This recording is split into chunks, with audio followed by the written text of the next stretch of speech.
Hello there and welcome back to the Sleepy Professor. So glad you could join me this evening.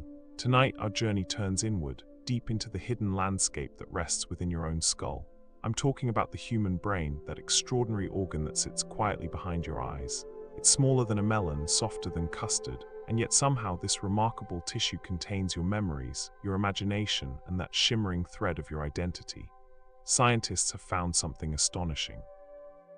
The brain can predict the future before events actually unfold.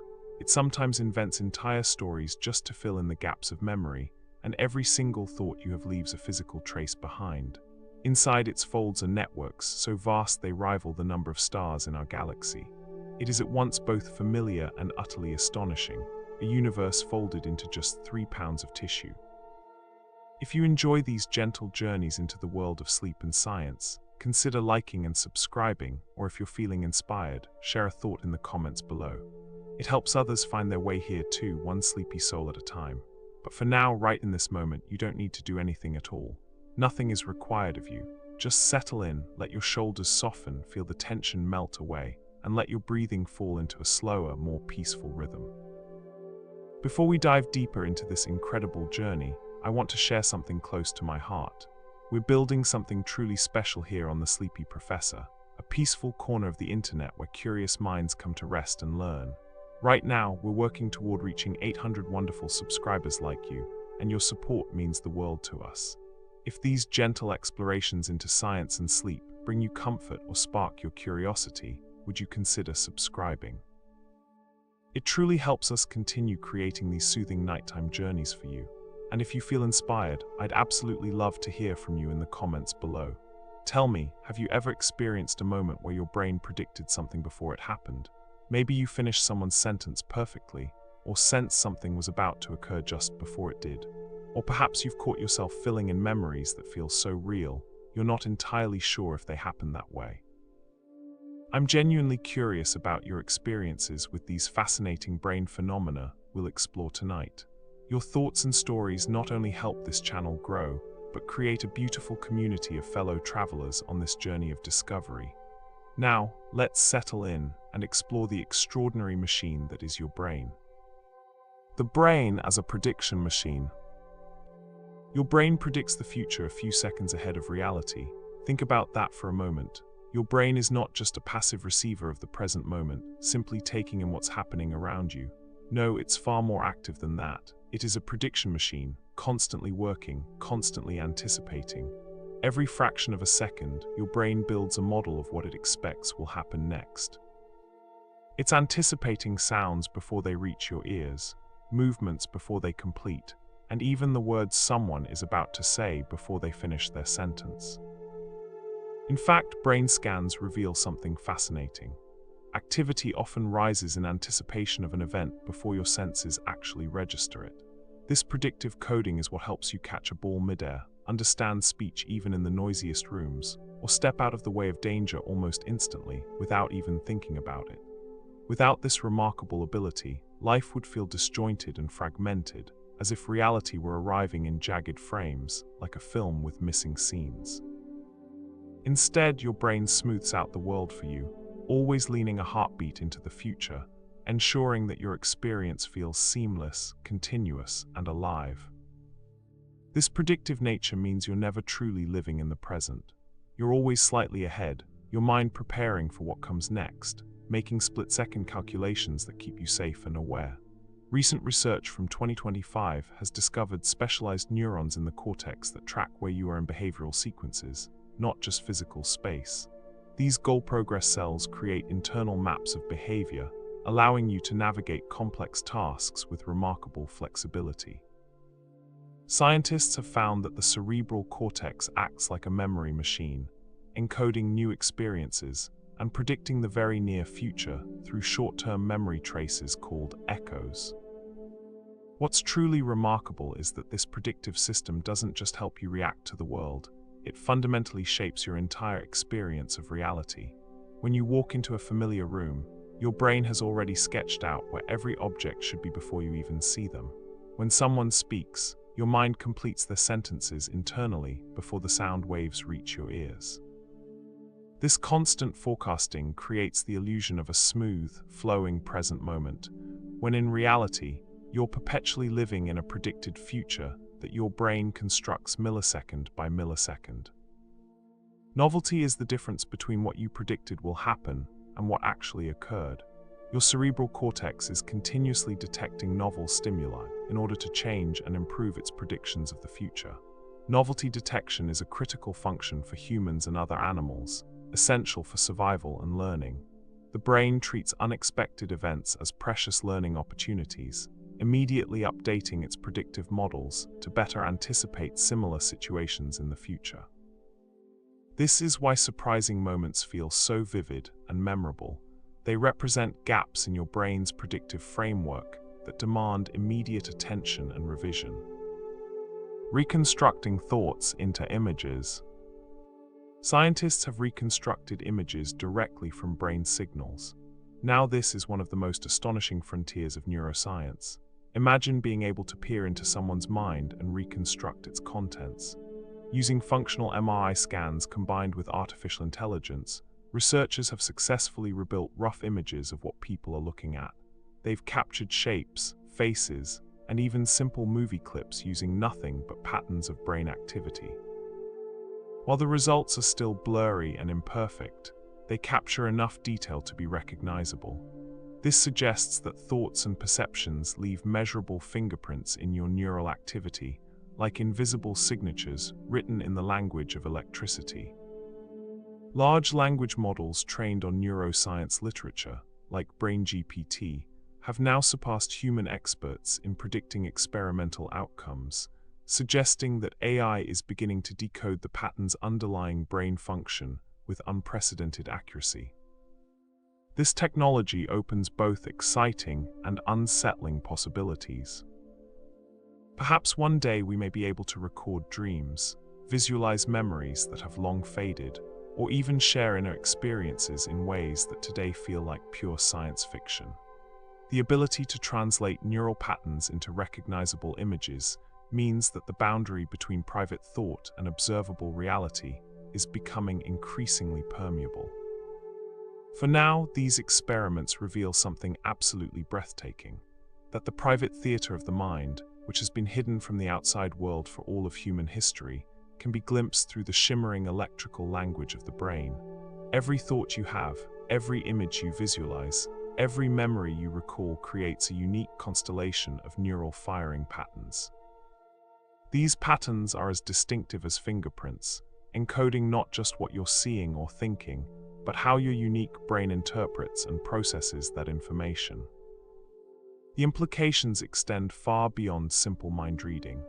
Understanding how the brain encodes visual information could revolutionize treatments for blindness, help people with locked-in syndrome communicate, and provide unprecedented insights into conditions like schizophrenia and hallucinations, where the brain generates vivid perceptual experiences without external input. The private world of consciousness, once considered forever beyond scientific reach, is slowly becoming visible through the lens of advanced neurotechnology. When the brain tricks you, your brain can trick you into seeing things that aren't there. Perception is not simply a mirror of reality, a perfect reflection of what's out there. Sometimes your brain invents details, colors, or patterns that don't actually exist in the world around you. Classic optical illusions are a gentle demonstration of this, showing how lines can look longer than they are, colors can seem brighter, or shapes can appear to move when absolutely nothing is happening. But the effect runs much deeper than simple illusions. In moments of sensory deprivation, stress, or illness, the brain can generate full-fledged hallucinations. Sounds that no one else hears, sights that no one else sees, even entire scenes that feel completely real. This happens because your brain is always trying to interpret incomplete information, constantly filling in gaps with its best guess, its best approximation of reality. The brain's predictive machinery sometimes overshoots its target. When sensory input is ambiguous or absent, your prediction system continues generating expectations about what should be there. Without actual sensory data to correct these predictions, they can become vivid perceptions of things that don't exist. This is why isolation tanks can produce hallucinations, why extreme stress can cause people to see and hear things, and why conditions affecting brain chemistry can dramatically alter perception. Most of the time, this makes perception smooth and useful, helping you navigate a complex world. Occasionally, however, it overshoots, creating a phantom where none exists. It is a humbling reminder that what we confidently call reality is always filtered, always reconstructed inside the theater of the mind. You never see the world as it truly is, only as your brain interprets it.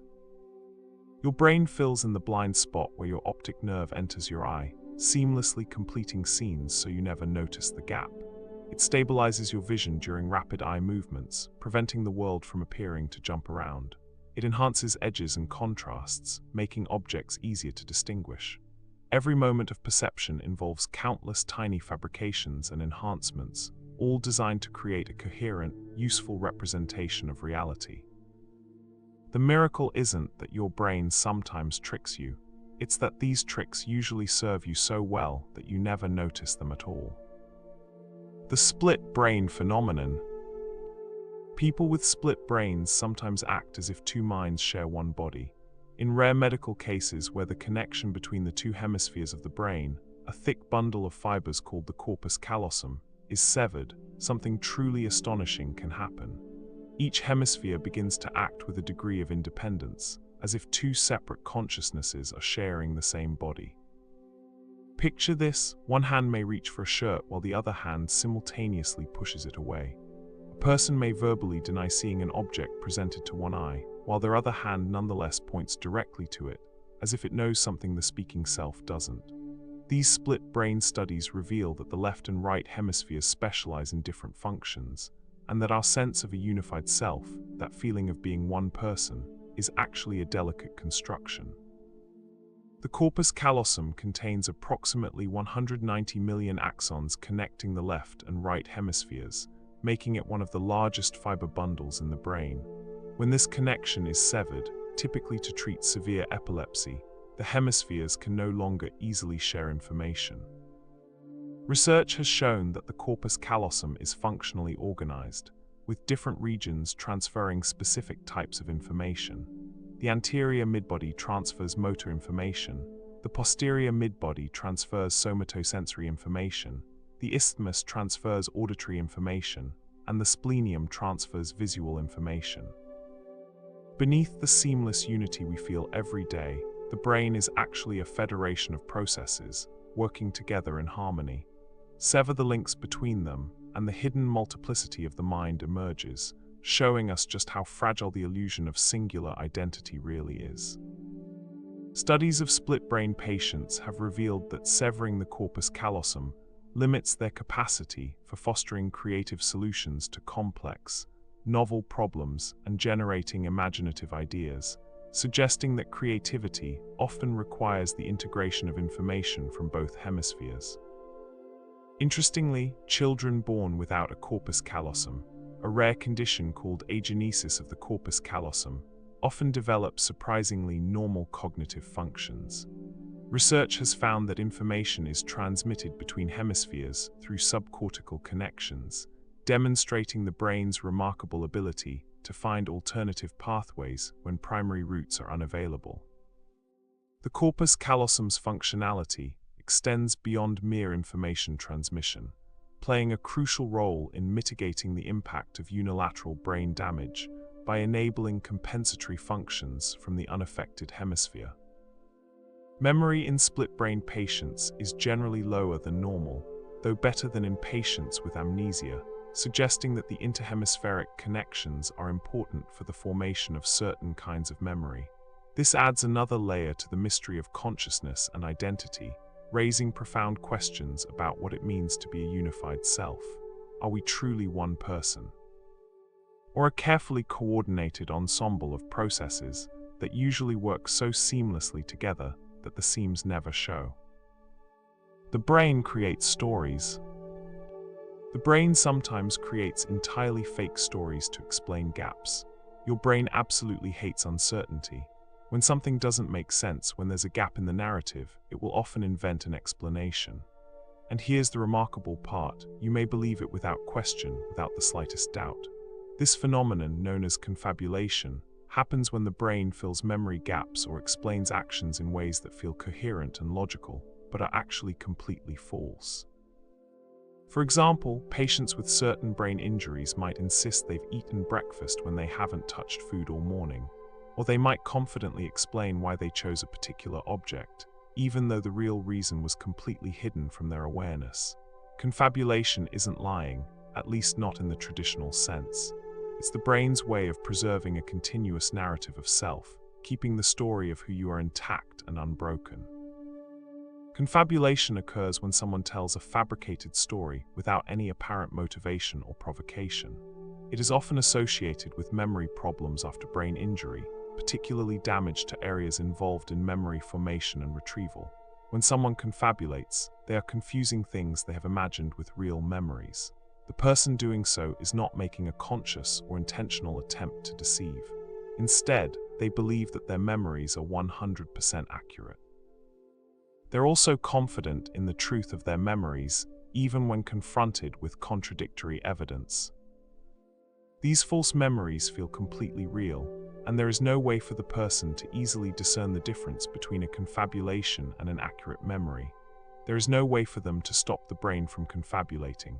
This is quite different from a lie, in which the liar has full control over the information and total understanding of its context. Most people are accustomed to the concept that the memory of an event having happened serves as evidence of its truth. The idea that our memories can be false is a completely foreign, sometimes hostile concept. And here's the thing: it doesn't only occur in cases of brain damage. Everyday memory works the same way, smoothing over errors, stitching fragments into seamless stories. False memories can form for several different reasons. In many cases, memories are encoded improperly or become corrupted due to interference from other information and memories. If you have one memory that is very similar to another, they can interfere with one another, making it hard to clearly recall important details. Much of what you think of as memory is not a perfect record, not a video playback, but a careful fiction, lovingly crafted by the mind to make sense of your life. Every time you recall a memory, you're not retrieving a static file from storage. You're reconstructing it from fragments, filling in missing pieces with educated guesses, updating details based on your current beliefs and emotions. This is why eyewitness testimony can be so unreliable, why siblings remember the same childhood events differently, and why your memories of important moments slowly shift and change over the years. The past you remember is not the past that happened. It's a story your brain tells to maintain a coherent sense of self. Peoples who remember everything. For most of us, memory resembles a watercolor painting left in the rain, beautiful but blurred, with colors bleeding together and details washing away with time. Yesterday merges imperceptibly into last week, and last month exists as little more than a distant impression, a ghost of experience hovering just beyond clear recollection. But scattered across the world exists a handful of individuals who possess something truly remarkable: highly superior autobiographical memory, known to researchers as HSAM. These rare people can recall virtually every day of their lives with astonishing precision and clarity. Their memories aren't vague impressions or general recollections. Ask someone with HSAM about a random date, say March 15, 2003, and they won't hesitate or approximate. They'll tell you it was a Saturday, describe the unseasonably warm weather that broke winter's grip that weekend, recall the exact outfit they wore to lunch with an old college friend, recount snippets of their conversation about the impending Iraq invasion dominating the news, and even remember ordering the grilled chicken Caesar salad with extra dressing. The speed and confidence of their recall appears almost mechanical, yet the memories themselves are richly textured with emotion and sensory detail that no database could capture. The science behind infinite recall. HSAM is characterized by rapidly retrieved, detailed and accurate autobiographical memories that appear remarkably resistant to the normal aging process that degrades most people's recollections over time. The skill involves an extraordinary ability to locate memories temporally with precision that seems almost superhuman. Participants can accurately and confidently report exact time-related details like the day of the week for events from their own lives and public events of which they have personal recall, even when those events occurred decades earlier. Brain imaging studies have revealed intriguing neurological differences in these individuals. Functional neuroimaging showed that HSAM retrieval seems characterized by intense overactivation of the usual autobiographical memory network, including posterior visual areas like the precuneus.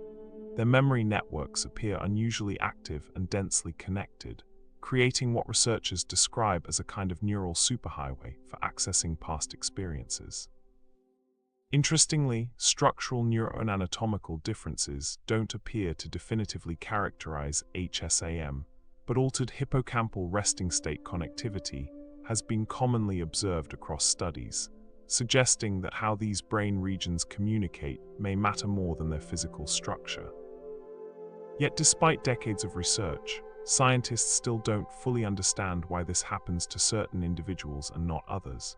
What genetic factors, developmental experiences, or neural accidents of birth create this extraordinary capability? The answers remain tantalizingly out of reach, hidden somewhere in the complex interplay of biology and experience that shapes each unique human brain.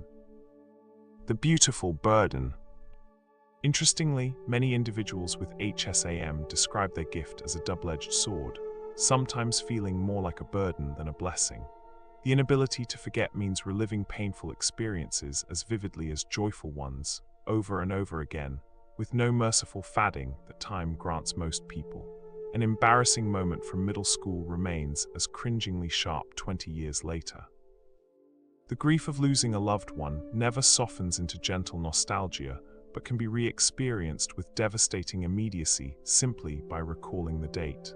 Every regret, every heartbreak, every moment of humiliation or pain remains preserved in perfect detail. Their minds act like living archives, preserving a detailed, ceaseless timeline of existence that marches forward relentlessly, adding new memories daily while never releasing old ones. It serves as a profound reminder of just how astonishingly variable human memory can be across different individuals. For people with HSAM, the past never truly fades into comfortable distance. It remains sharp, present, vivid, and sometimes overwhelming, an ever-expanding library of experience that can never be closed or forgotten. Some individuals with HSAM report that their constant awareness of past events can interfere with living fully in the present moment. While others might naturally focus on what's happening now, HSAM individuals often find themselves involuntarily flooded with memories triggered by dates, places, songs, or sensory experiences. A particular smell might not just remind them of childhood summers, but transport them completely back to specific days, complete with every detail and emotion. The paradox of perfect memory. However, research has revealed a fascinating and somewhat paradoxical finding that challenges our assumptions about superior memory. In carefully designed misinformation tasks, HSAM participants showed higher overall false memory rates compared with control groups for specific details in photographic slideshows. Even more surprisingly, HSAM participants were equally as likely as controls to mistakenly report they had seen non-existent footage of events like plane crashes that were only described to them verbally, but never actually shown. This discovery of false memories in a superior memory group strongly suggests that malleable reconstructive mechanisms may be fundamental to episodic remembering for everyone, regardless of memory ability. Paradoxically, HSAM individuals may retrieve abundant and accurate autobiographical memories while still using the same fallible reconstructive processes that everyone else relies upon.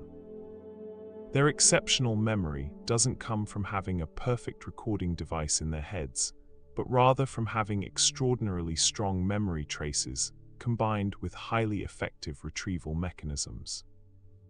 The protection of consistent truth. Despite their vulnerability to laboratory-induced memory distortion under experimental conditions, HSAM individuals remember an abundant amount of autobiographical information accurately for years and even decades. Their abundant accuracy could be the end result of strong autobiographical memory traces combined with little or no naturally occurring misinformation in their everyday lives.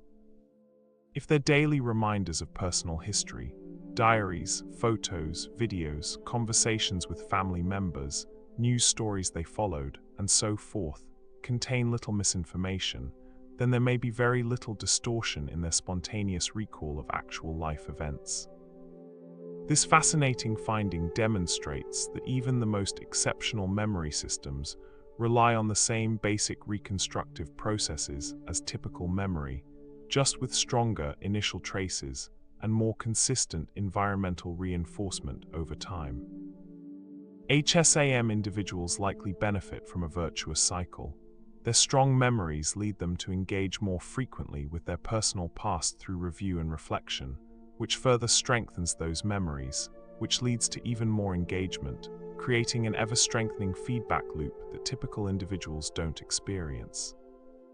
The implications extend beyond understanding rare memory abilities. This research suggests that all of us could potentially improve our memory accuracy, not just by trying harder to remember, but by carefully managing the information ecosystem around our memories, keeping accurate records, avoiding sources of misinformation, and regularly reviewing factual accounts of our experiences. Living lightening the brain's electrical power. The human brain generates enough electricity to light a small bulb, a fact that seems almost too whimsical to be true. Though your brain fundamentally runs on chemistry and biology, neurotransmitters crossing synaptic gaps, proteins folding into precise shapes, glucose being metabolized for energy, it is simultaneously an electrical powerhouse, constantly humming with invisible activity. At any given moment, somewhere around 86 billion neurons are firing in intricate patterns, sending signals across microscopic gaps using quick jolts of electricity that travel at speeds up to 270 miles per hour. The combined voltage of this ceaselessly buzzing network produces approximately 20 watts of power, genuinely enough to illuminate a small LED bulb if that energy could somehow be captured and directed. It's a humbling and almost surreal comparison when you truly contemplate it. Inside your skull, protected by bone and floating in cerebrospinal fluid, thoughts and memories and emotions and hopes and dreams, and everything that makes you who you are. All of it depends entirely on faint electrical currents flickering across tissue that's softer than tofu and more delicate than any organ in your body. Reading the electrical mind.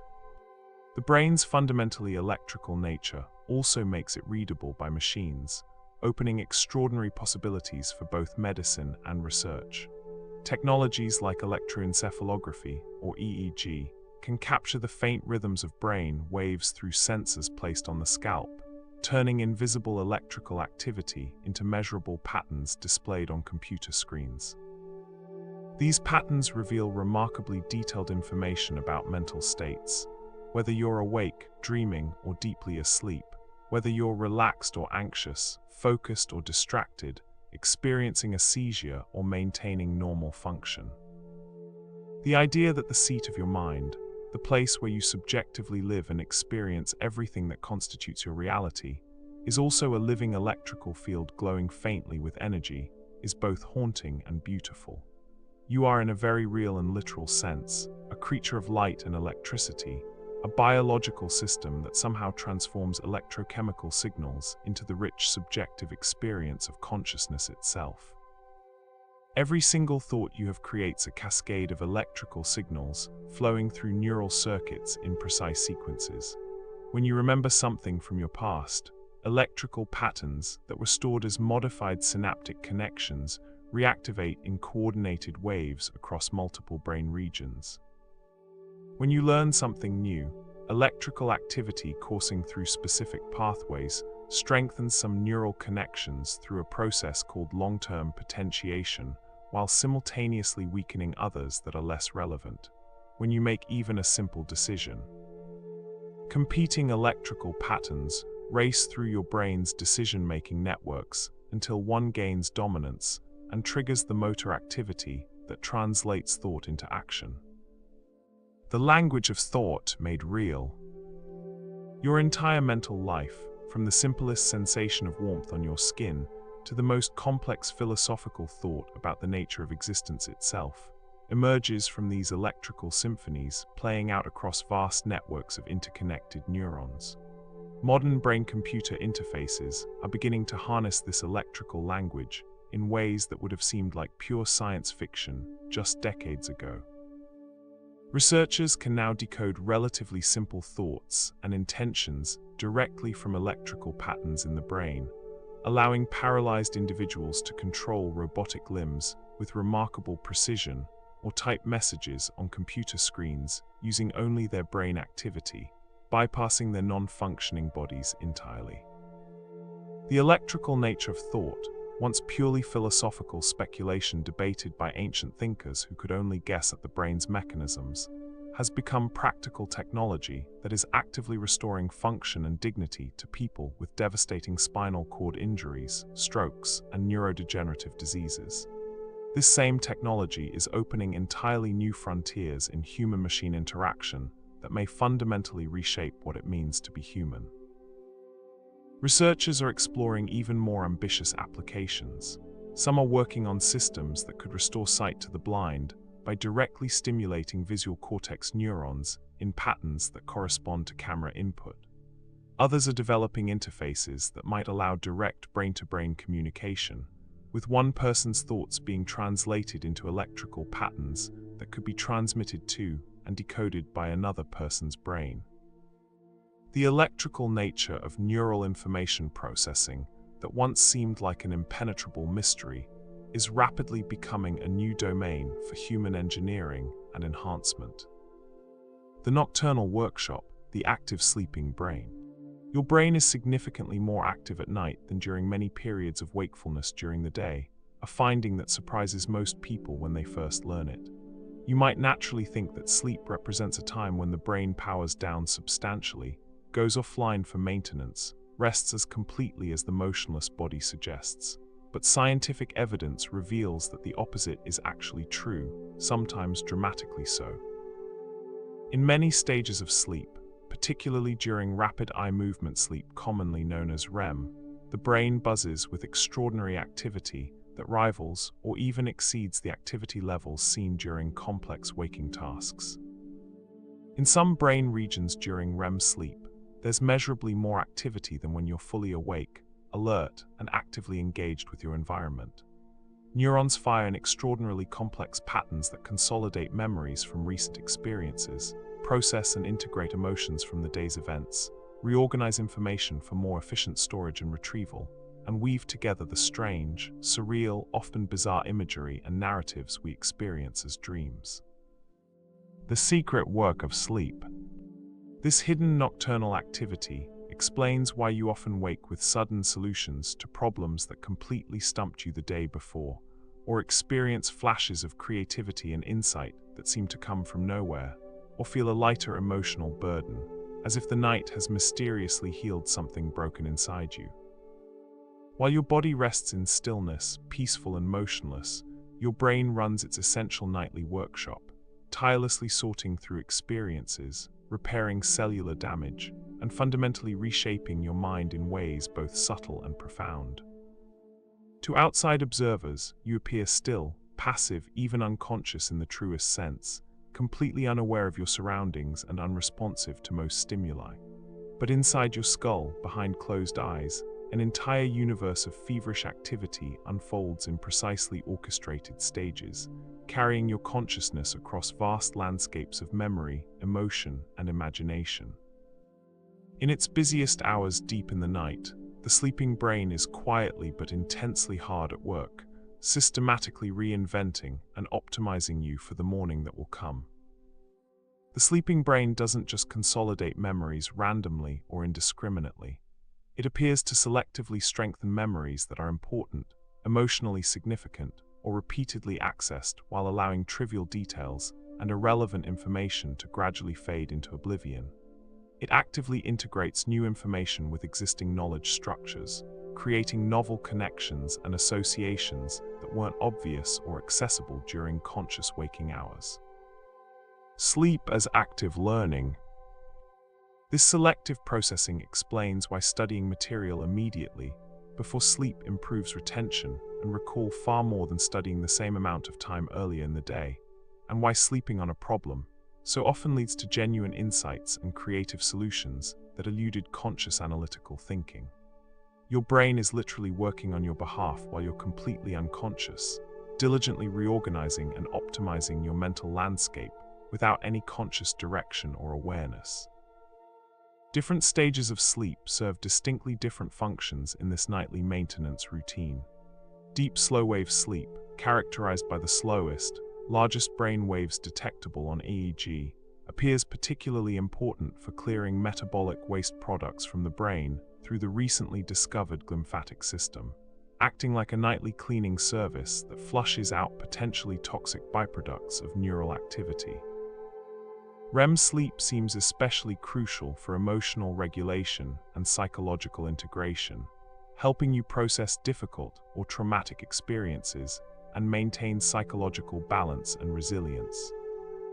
The carefully timed cycling between these different stages throughout the night creates a precisely orchestrated process of mental maintenance and cognitive enhancement that is absolutely essential for proper brain function, emotional health, learning, and memory consolidation.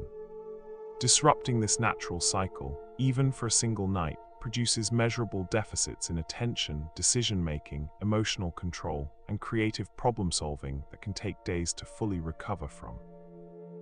Rewiring reality, blind brains and neuroplasticity. Blind brains possess a remarkable ability to repurpose the visual cortex, normally devoted entirely to processing sight, for processing touch, sound, and other remaining senses.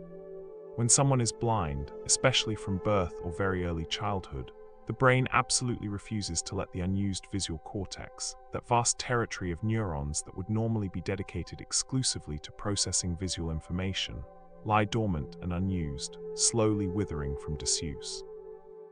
Instead, through the remarkable process called neuroplasticity, the brain actively recruits that valuable neural real estate for dramatically amplifying other senses, particularly touch, sound, and even smell, sometimes to truly extraordinary levels of sensitivity and discrimination. This neural rewiring provides a concrete neurological explanation for why blind individuals so often develop remarkable perceptual abilities that seem almost superhuman to sighted people.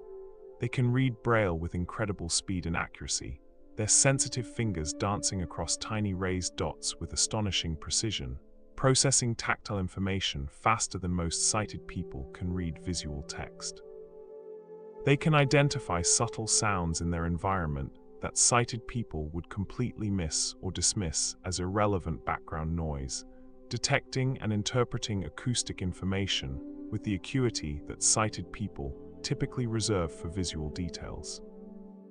Neural territory redistribution. Brain imaging scans reveal the dramatic nature of this reorganization. The visual cortex of blind individuals literally lights up with activity when their fingers trace patterns on a page, or when they navigate complex environments by processing and interpreting sounds, essentially using echolocation principles similar to bats and dolphins. The brains of those born blind make entirely new neural connections in the complete absence of visual information, resulting in genuinely enhanced compensatory abilities that go far beyond simple coping mechanisms. Structural and functional neuroplastic changes occurring as a direct result of early ocular blindness may be far more widespread throughout the entire brain than researchers initially thought when they first began studying this phenomenon. Significant changes occur not only in the occipital cortex where visual information is normally processed, but also in diverse areas implicated in memory formation and retrieval, language processing and production, and sensory-motor integration and coordination. This remarkable adaptability, which neuroscientists call neuroplasticity, reveals a profound truth. The brain is absolutely not rigidly hardwired like a computer chip with fixed circuits determined at birth. Instead, it's astonishingly flexible and dynamic, constantly ready to reorganize itself, substantially depending on the body's changing needs and the individual's unique experiences.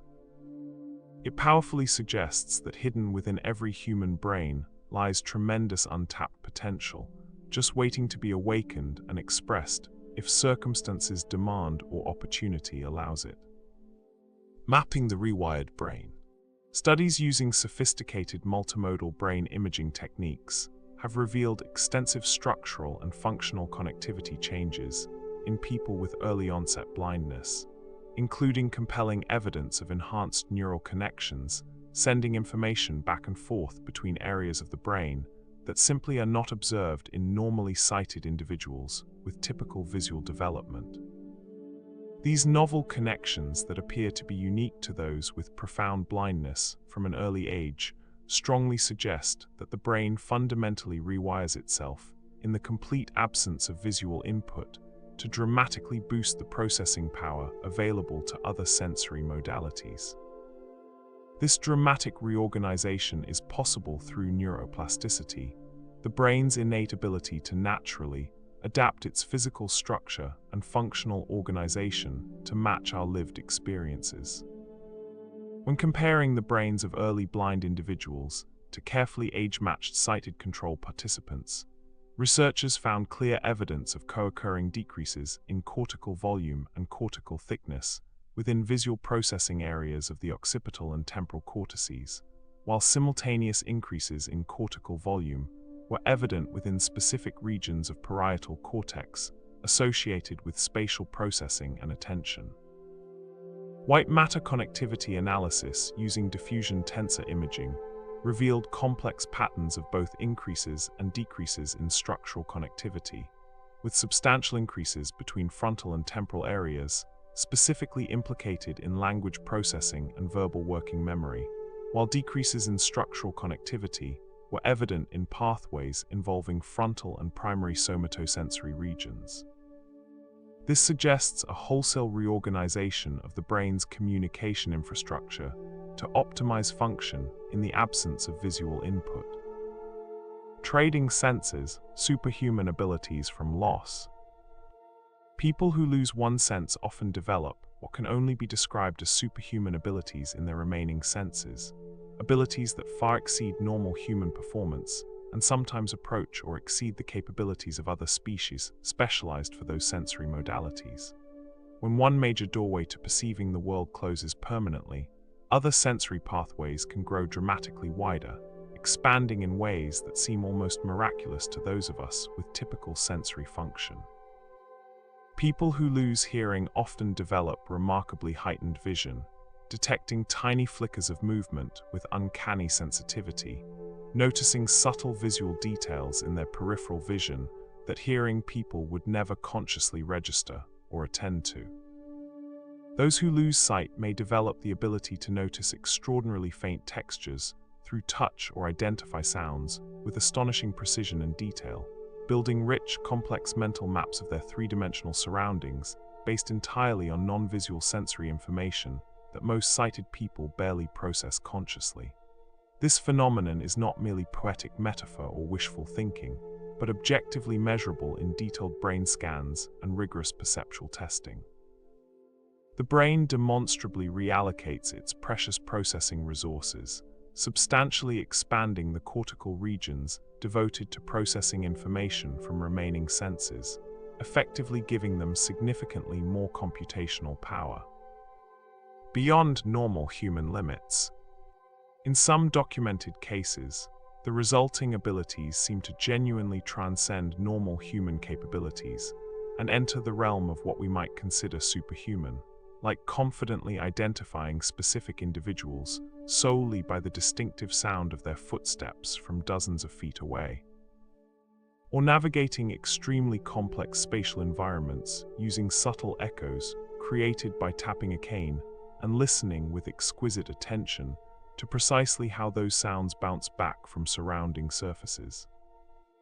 Research has shown that occipital cortical thickness, the physical depth of tissue in visual processing areas, actually correlates significantly with performance on demanding auditory discrimination tasks in blind individuals, providing concrete neuroanatomical evidence that visual brain regions are being actively recruited and repurposed for processing auditory information.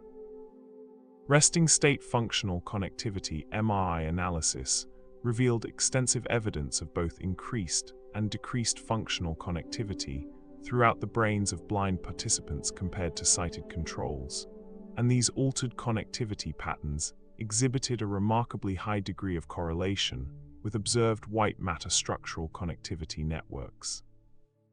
These profound neural adaptations demonstrate that the brain is constantly and actively searching for optimal balance, always vigilantly recalibrating itself to maximize survival chances and perceptual capabilities in whatever environment and circumstances the individual actually faces. It reminds us powerfully that human potential is deeply elastic and fundamentally not fixed rigidly at birth by genetics alone. Hidden capabilities lie dormant in all of us, patiently waiting for the brain's remarkable flexibility to bring them forth when circumstances genuinely need or strongly encourage them. The frontiers of sensory compensation. In every human mind lives a profound silent promise, the inherent power to change substantially, adapt creatively, and evolve in ways that completely defy conventional expectations about human limitations. The extent of possible sensory compensation can be truly remarkable and sometimes borders on the seemingly impossible.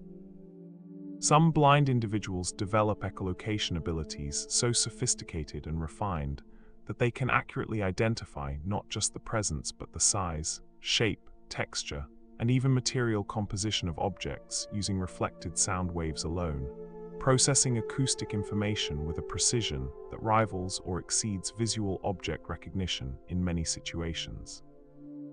They can reliably distinguish between a tree trunk and a telephone pole from meters away, detect curbs and obstacles in their path with plenty of time to navigate around them, and move through extremely complex environments with remarkable efficiency and confidence that astounds sighted observers. Their brains have essentially created a genuine form of functional vision, using sound as the sensory input modality, powerfully demonstrating that perception itself is not fundamentally tied to specific sensory organs or input channels, but rather depends entirely on how the amazingly flexible brain processes and interprets whatever information streams it actually receives from the body and environment. The mathematics of memory, quantifying perfect recall. The numerical reality of HSAM is staggering when you truly calculate what these individuals carry in their minds.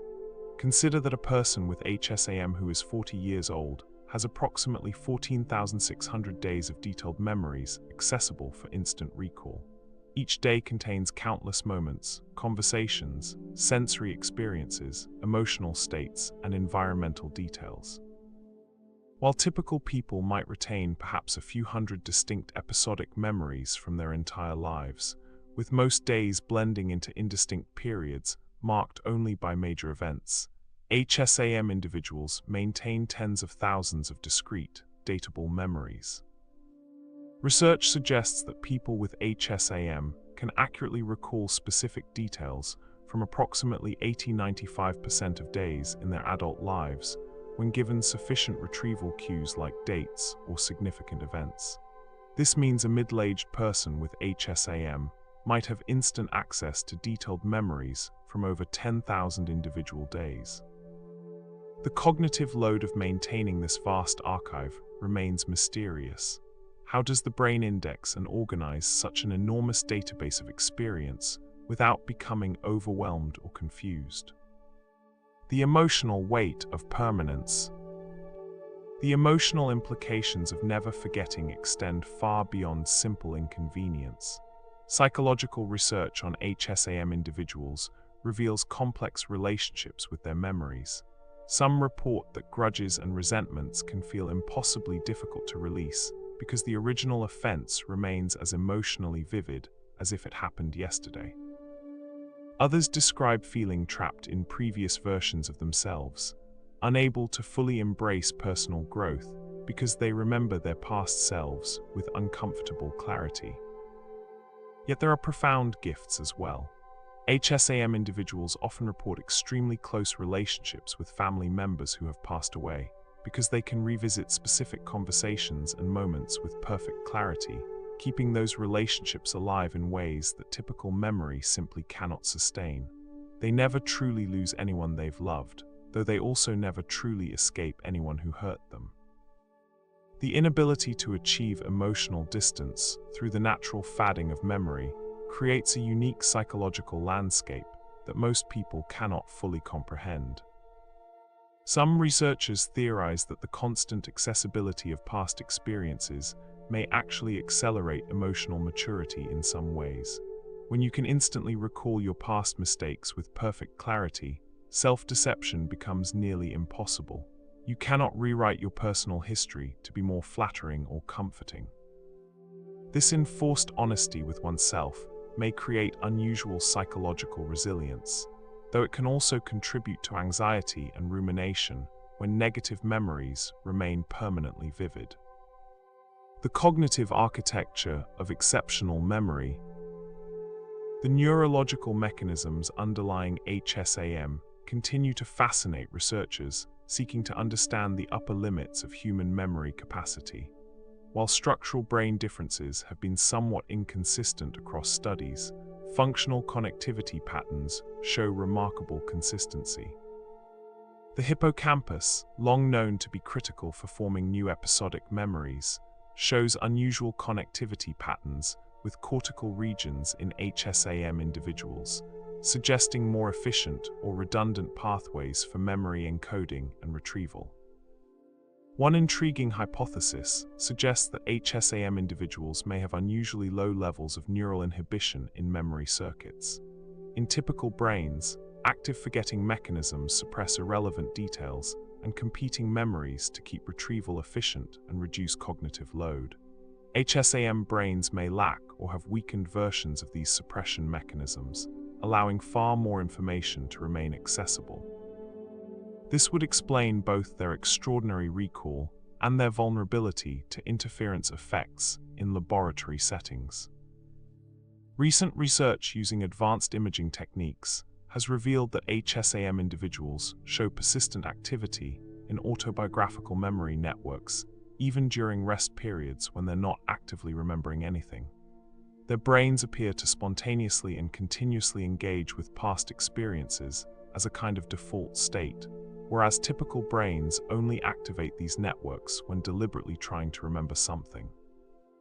This suggests their exceptional memory may be less about superior encoding or storage, and more about having memory retrieval systems that are essentially always running in the background.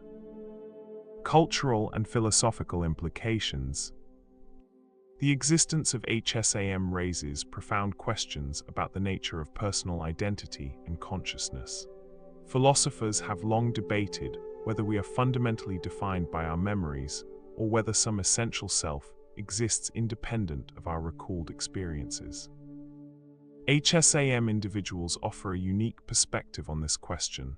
They are literally unable to escape or revise their remembered past, yet they still grow, change, and evolve as people despite carrying their entire history with them in perfect detail.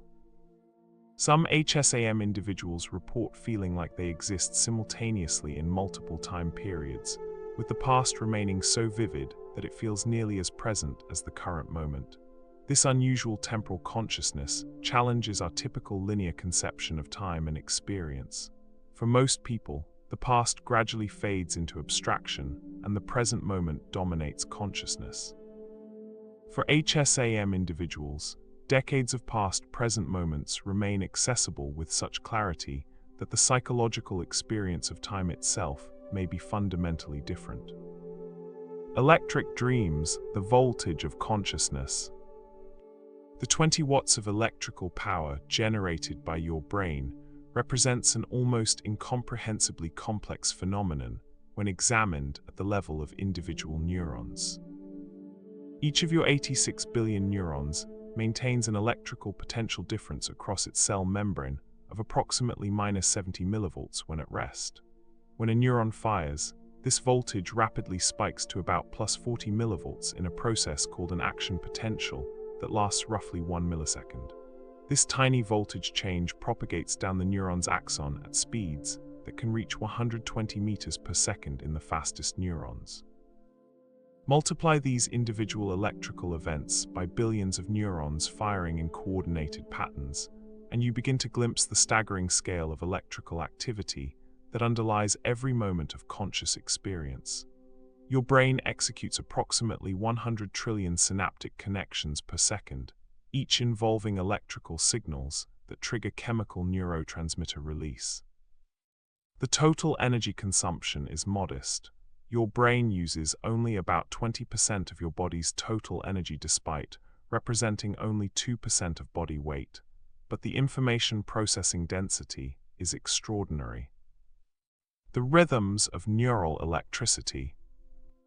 Brain waves, those rhythmic electrical oscillations detectable through EEG, represent synchronized firing patterns across large populations of neurons. Different frequencies correspond to distinct mental states and cognitive processes. Delta waves, 0.54 Hz, dominate during deep sleep and are associated with restorative processes and memory consolidation. Theta waves, 48 Hz, are prominent during drowsiness, meditation, and certain memory formation processes.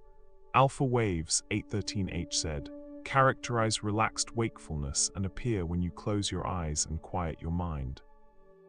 Beta waves, 1330 Hz, dominate during alert, active thinking and problem solving, while gamma waves, 3100 Hz, represent the fastest oscillations and are associated with complex cognitive processing, attention, and possibly consciousness itself.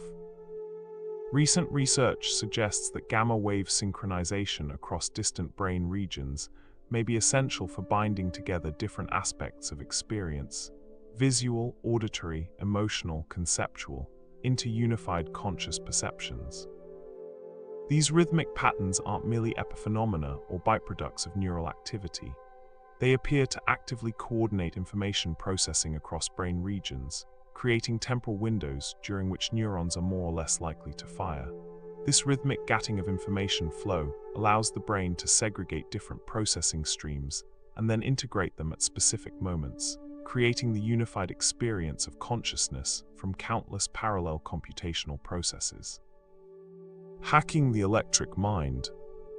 The electrical nature of neural processing has opened unprecedented opportunities for medical intervention and cognitive enhancement.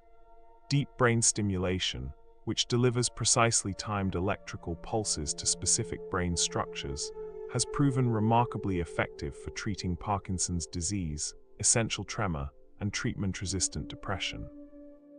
By modulating the electrical activity of dysfunctional neural circuits, these implanted devices can restore more normal patterns of brain function and dramatically improve quality of life. Transcranial magnetic stimulation uses powerful, rapidly changing magnetic fields to induce electrical currents in superficial brain regions, allowing non-invasive modulation of neural activity. This technique has shown promise for treating depression, migraine, and various other conditions. Researchers are exploring whether carefully targeted stimulation might enhance memory formation, accelerate learning, or improve attention in healthy individuals, though ethical questions about cognitive enhancement remain hotly debated. Brain-computer interfaces have progressed from crude systems that required extensive training to increasingly sophisticated devices that can decode complex intentions from neural activity patterns. Paralyzed individuals can now control computer cursors, type messages, and operate robotic limbs with remarkable fluidity using only their thoughts. The electrical signals that once remained trapped inside damaged bodies can now reach out into the world through technological prosthetics, restoring agency and communication to people who had lost both. Some research groups are pursuing even more ambitious goals. restoring lost memories by electrically stimulating the patterns that originally encoded them, or enhancing working memory capacity by applying stimulation that strengthens relevant neural oscillations. Others are developing closed-loop systems that monitor brain activity in real time and deliver precisely timed stimulation to optimize cognitive performance for specific tasks. The line between brain and machine is becoming increasingly blurred as we learn to read and write the electrical language of thought. Consciousness without rest, the sleeping mind's hidden labor. The paradox of the sleeping brain's heightened activity becomes even more striking when you examine specific neural processes that actually require sleep to function properly. The hippocampus, essential for forming new memories, engages in a remarkable process called memory replay during sleep. Neural patterns that fired during waking experiences spontaneously reactivate during sleep, but in an accelerated, compressed timeframe. An experience that took hours to live through might be replayed in minutes, allowing the brain to review, analyze, and integrate recent experiences with extraordinary efficiency. This replay isn't a simple recording being played back. The brain actively edits these memories during sleep, strengthening certain details while allowing others to fade, integrating new information with existing knowledge structures, and even extracting abstract rules and patterns from specific experiences. A student studying Spanish vocabulary doesn't just consolidate the specific word pairs they reviewed. Their sleeping brain extracts grammatical patterns, identifies commonalities across words, and builds more efficient mental models of the language structure. The glymphatic system, the brain's nightly cleansing. One of the most significant recent discoveries in sleep neuroscience is the glymphatic system, a waste clearance mechanism that operates primarily during sleep. During waking hours, the metabolic activity of neurons produces various waste products, including proteins like beta-amyloid that are implicated in Alzheimer's disease. The brain lacks a conventional lymphatic system, so these waste products could accumulate dangerously if not removed. During deep sleep, cerebrospinal fluid flows through the brain along specific channels surrounding blood vessels, flushing out accumulated metabolic waste and carrying it away for disposal. Brain cells actually shrink by about 60% during this process, creating more space for fluid flow. This nightly cleaning operation may be essential for preventing neurodegenerative diseases. Chronic sleep deprivation in experimental animals leads to toxic protein accumulation that mirrors what's seen in human neurodegeneration. Research suggests that disrupted sleep and accumulated waste products may create a vicious cycle. Poor sleep leads to waste accumulation, which further disrupts sleep quality, leading to more accumulation. This may partially explain why chronic insomnia and sleep disorders are risk factors for cognitive decline and dementia. The sleeping brain isn't just organizing information, it's performing essential housekeeping that maintains the physical integrity of neural tissue. REM sleep and emotional processing. REM sleep serves particularly crucial functions for emotional regulation and psychological health. During REM, the brain replays emotionally charged experiences, but with significantly reduced activity in the amygdala, the brain's emotional alarm center. This allows you to revisit difficult experiences without being overwhelmed by the emotions associated with them, gradually desensitizing your emotional responses and integrating traumatic or stressful experiences into your broader life narrative. Studies of people suffering from PTSD show disrupted REM sleep patterns, suggesting that their brains struggle to complete this emotional processing work. Therapeutic approaches that promote healthy REM sleep often improve PTSD symptoms.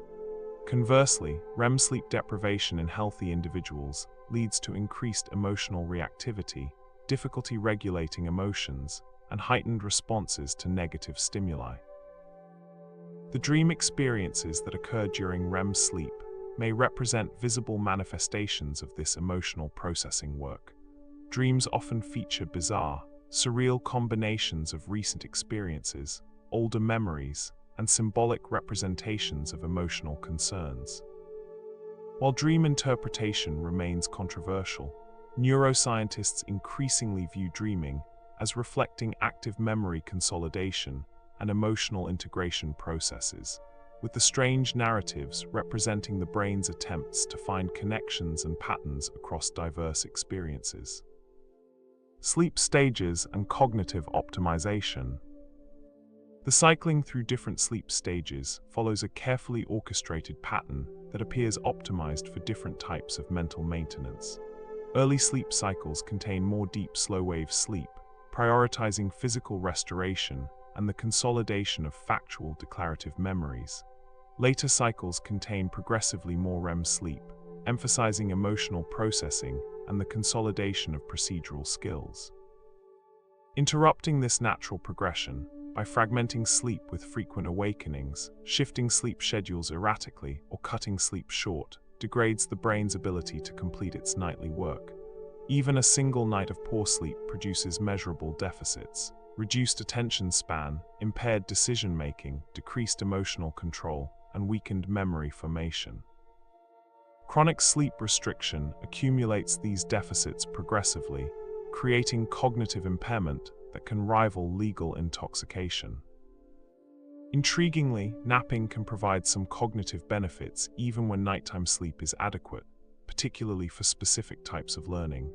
A 60-90-minute nap that includes both slow-wave and REM sleep appears to consolidate recent learning as effectively as an equivalent period of nighttime sleep. Short 10-20-minute naps primarily provide alertness benefits without deep memory processing.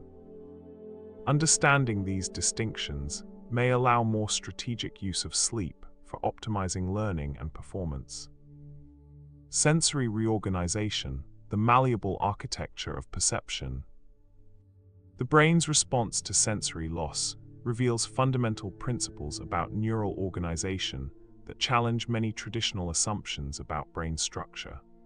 Rather than consisting of rigidly specialized modules that can only process specific types of information, brain regions appear to be defined more by their computational properties and connectivity patterns than by the sensory modality they typically process.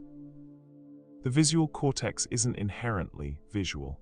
It's a set of neural circuits capable of extracting patterns, detecting edges and motion, building hierarchical representations, and binding features into objects. These computational operations prove equally useful for processing tactile or auditory information. When visual input ceases, the sophisticated machinery of visual cortex doesn't simply sit idle. The brain treats this unused processing power as a valuable resource to be redirected. Detailed studies of blind individuals show that tactile information from reading Braille activates not just somatosensory cortex, but extensive regions of occipital cortex that would process visual reading in sighted individuals. The reading network appears to care more about the task, extracting meaning from symbolic patterns, than the sensory channel through which information arrives. Cross-modal plasticity across development. The timing of sensory loss profoundly influences the extent and nature of neural reorganization. Individuals blind from birth show more extensive cross-modal recruitment of visual cortex than those who lose vision later in life.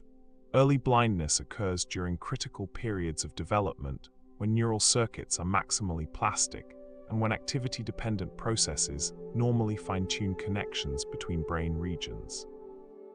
Without visual input to guide this developmental process, other sensory systems essentially colonize visual cortex, establishing connections that would never form in typical development.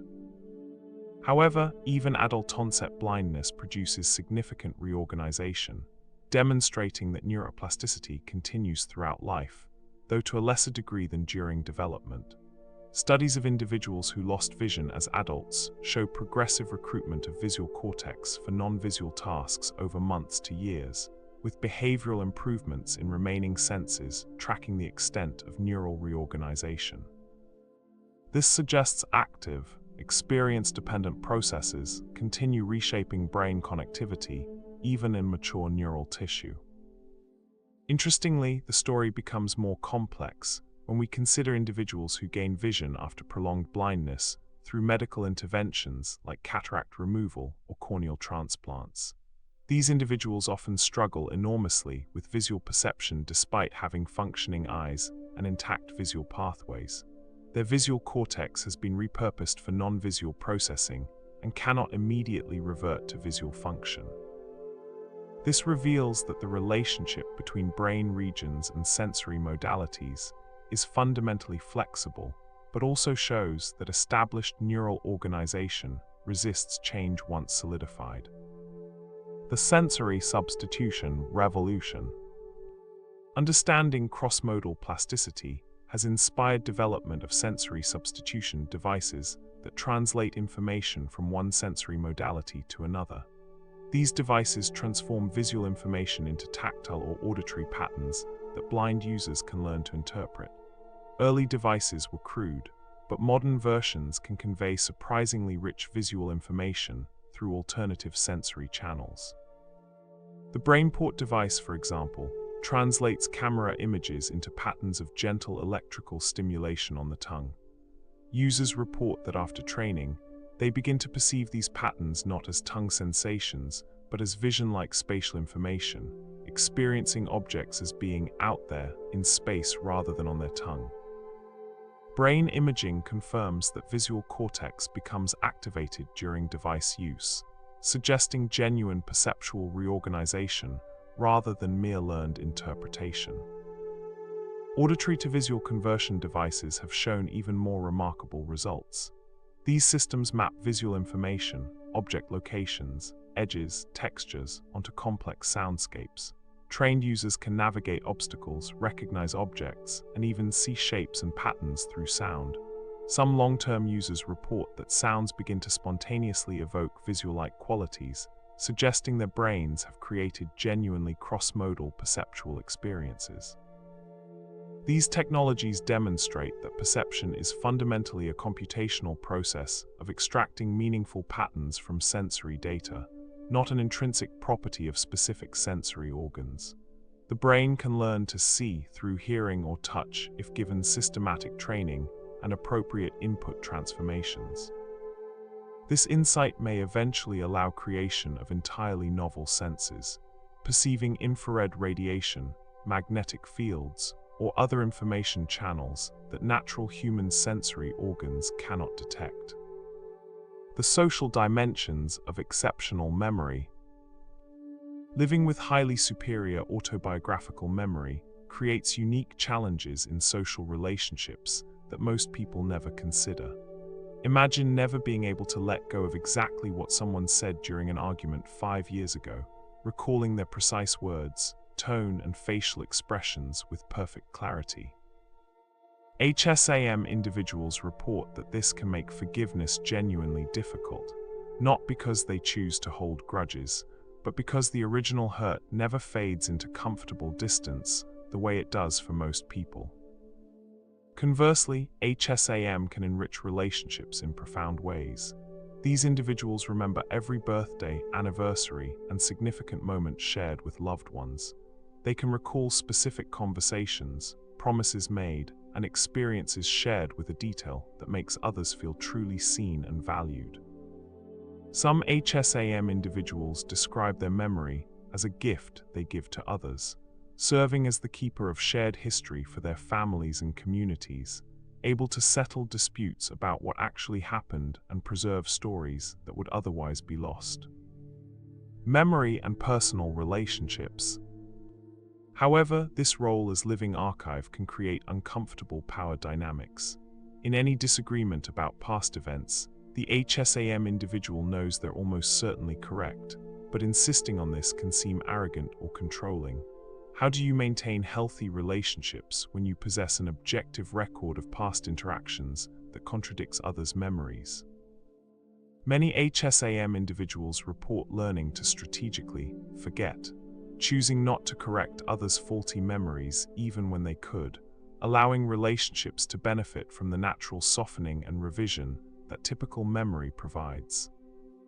Research interviews with HSAM individuals reveal that many struggle with the concept of moving on from past relationships. When a friendship or romance ends, most people gradually forget the daily texture of that relationship, the inside jokes, routine conversations, small moments of connection. This natural forgetting helps create emotional distance and allows moving forward. HSAM individuals retain all these details indefinitely, keeping lost relationships vivid in ways that can feel haunting. Some describe it as carrying ghosts of past relationships that never quite leave. Children of parents with HSAM report unusual family dynamics. Having a parent who remembers every broken promise, every childhood misbehavior, every word spoken in anger creates pressure that typical families don't experience. The natural revision of family history that allows healthy emotional evolution. We've always been close, even if there were difficult years. Mom always supported me, even if there were failures, becomes impossible when someone maintains a perfect record. Some HSAM parents consciously work to mimic normal forgetting to protect their children from the weight of a perfectly preserved past. Memory in professional contexts. In professional settings, HSAM can provide extraordinary advantages.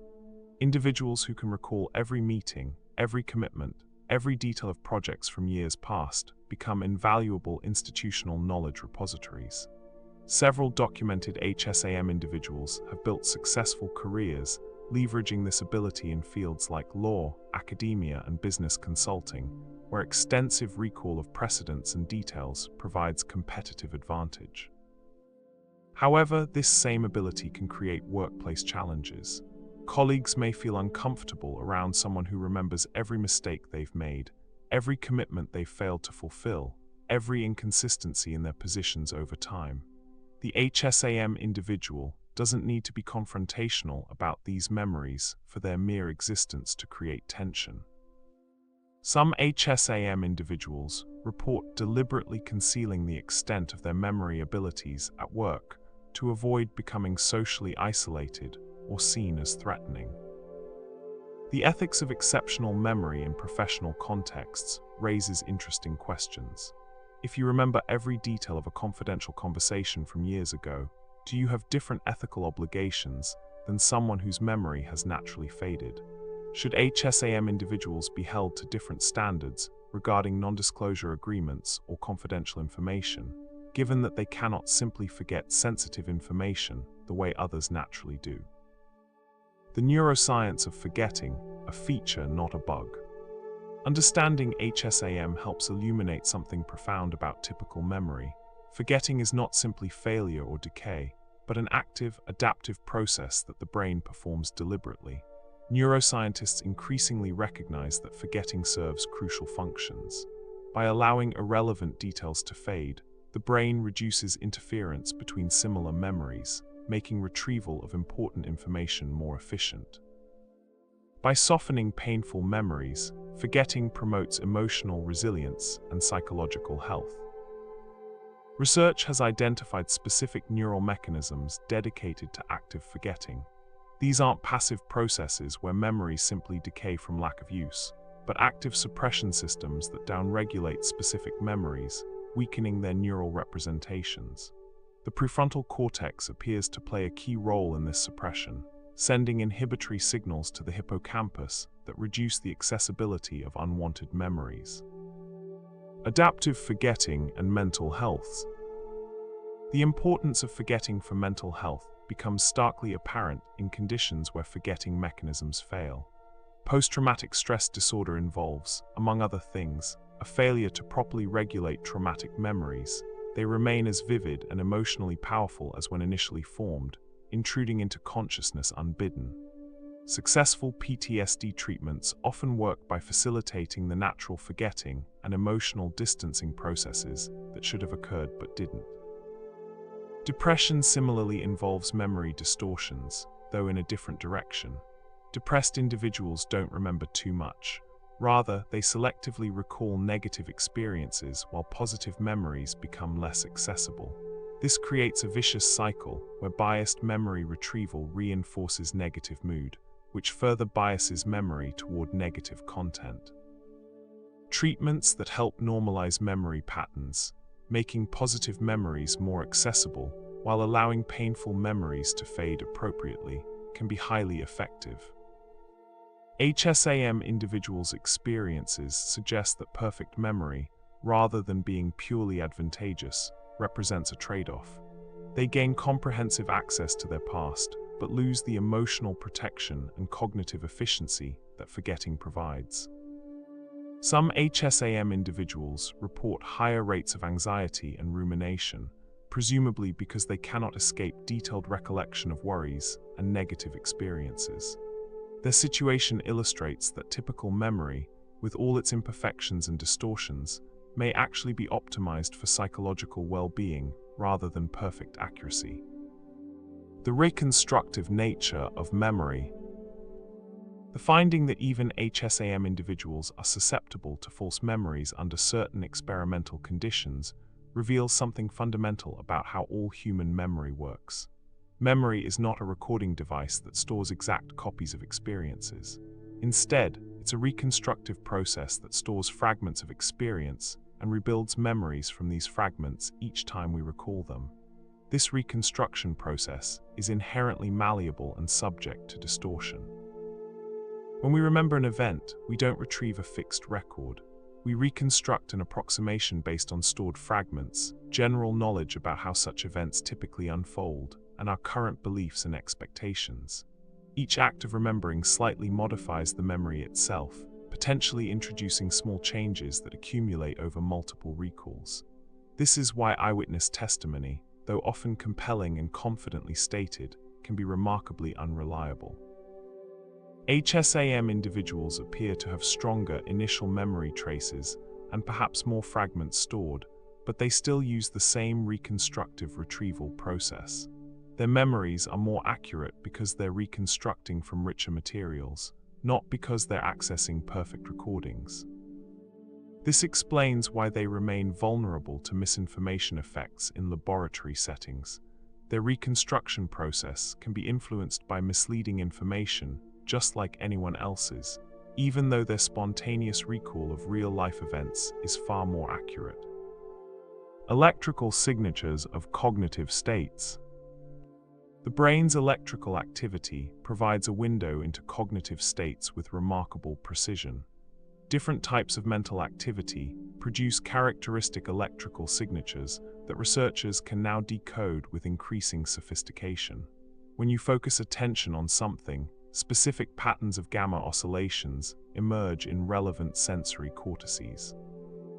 When you retrieve a memory, theta rhythms in the hippocampus coordinate with gamma activity in cortical regions where memory content is stored. When you experience cognitive conflict, noticing an error, for example, a characteristic electrical signal called the error-related negativity appears within milliseconds. These electrical signatures are becoming useful for practical applications beyond neuroscience research. Brain-computer interfaces increasingly leverage these patterns, decoding intentions and cognitive states from real-time electrical activity. Systems can detect when attention is wandering and provide alerts, or when cognitive load is too high and reduce information presentation rate. The technology remains crude compared to what's theoretically possible, but progress is accelerating rapidly. Predicting behavior from brain waves. Recent advances in machine learning applied to brain electrical activity have enabled remarkably accurate prediction of behavior and cognitive states. Researchers can now predict whether someone will successfully remember an item several seconds before they even attempt recall, based on patterns of electrical activity during initial encoding. They can predict mistakes before they happen by detecting subtle electrical signatures of impaired cognitive control. They can even decode which of several possible responses someone is preparing to make before any overt behavior occurs. These capabilities raise both exciting possibilities and serious ethical concerns. On one hand, being able to detect impaired cognitive states could prevent accidents. Imagine a system that detects when a driver is dangerously drowsy based on brain wave patterns and automatically takes control. Systems that detect when students are confused or overwhelmed could adapt instruction in real time to match cognitive capacity. Workers in high-stakes environments like air traffic control could be monitored for signs of dangerous cognitive overload. On the other hand, the ability to read cognitive states from brain activity raises profound privacy concerns. Should employers be allowed to monitor workers' attention and cognitive states? Should educational systems track students' moment-to-moment engagement and comprehension? What rights do people have to keep their brain activity private? These questions are becoming increasingly urgent as the technology to read electrical signatures of thought continues advancing. Manipulating cognitive states through stimulation. Beyond just reading brain electrical activity, researchers are developing increasingly sophisticated methods to write to the brain, using external electrical or magnetic stimulation to induce specific cognitive states or enhance specific mental processes. Transcranial electrical stimulation can boost working memory capacity, enhance attention, or improve learning rates for specific tasks, all by applying weak electrical currents that modulate the brain's natural electrical rhythms. The mechanisms underlying these effects remain debated, but likely involve entrainment. The external stimulation synchronizes neural oscillations in ways that enhance information processing. By delivering stimulation at specific frequencies matched to the brain's natural rhythms associated with particular cognitive states, researchers can nudge the brain toward those states.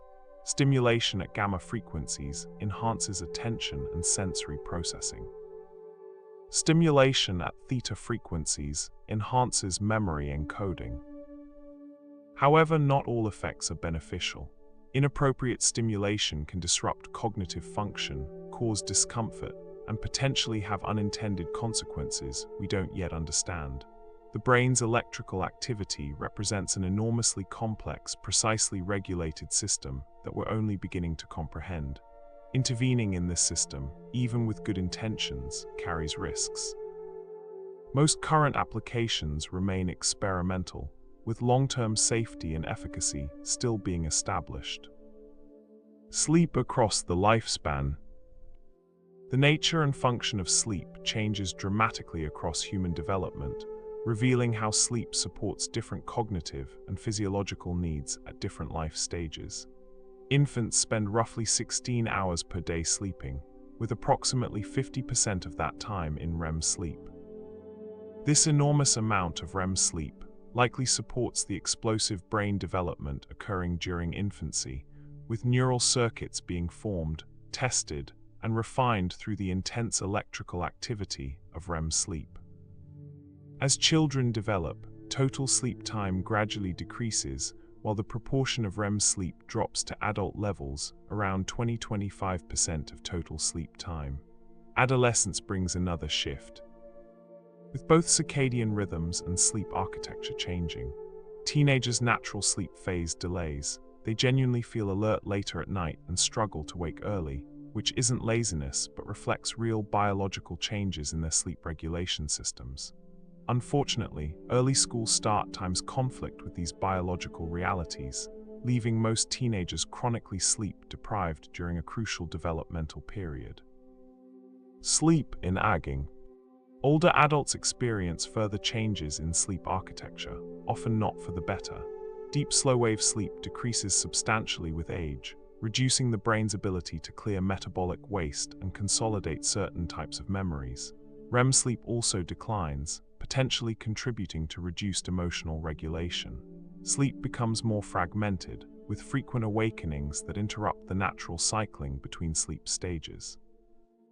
These changes may partially explain age-related cognitive decline and increased risk for neurodegenerative disease. However, the relationship between aging and sleep decline isn't simply inevitable deterioration. Much of what we attribute to normal aging may actually reflect cumulative sleep disorders, chronic sleep restriction, or health conditions that disrupt sleep. Older adults who maintain healthy sleep patterns show much better cognitive preservation than those with poor sleep. This suggests that protecting sleep quality throughout life may be one of the most important interventions for maintaining cognitive health into old age. Research on superages. individuals in their 80s and beyond who maintain cognitive abilities comparable to much younger people, shows they tend to have remarkably preserved sleep architecture, particularly maintaining more slow-wave sleep than typical older adults. Whether good sleep causes preserved cognition or vice versa remains unclear, but the association suggests that the brain's nightly maintenance work remains crucial throughout life. Cultural variations in sleep. Cultural attitudes towards sleep vary enormously, with significant implications for health and cognition. Modern industrialized societies tend to view sleep as unproductive time to be minimized, celebrating those who get by on minimal sleep. This attitude conflicts dramatically with biological reality. The brain requires adequate sleep to function properly, and chronic restriction produces cumulative deficits that undermine the very productivity people sacrifice sleep to achieve. Many traditional cultures maintain different sleep patterns, including biphasic sleep, with a period of wakefulness during the night used for quiet reflection, prayer, or intimate conversation. Historical records suggest this pattern was once common in pre-industrial Europe. Some researchers argue that consolidated 8-hour sleep is actually somewhat unnatural, and that allowing more flexible sleep patterns might improve well-being for many people. The increasing globalization and 24/7 connectivity of modern life creates unprecedented challenges for sleep health.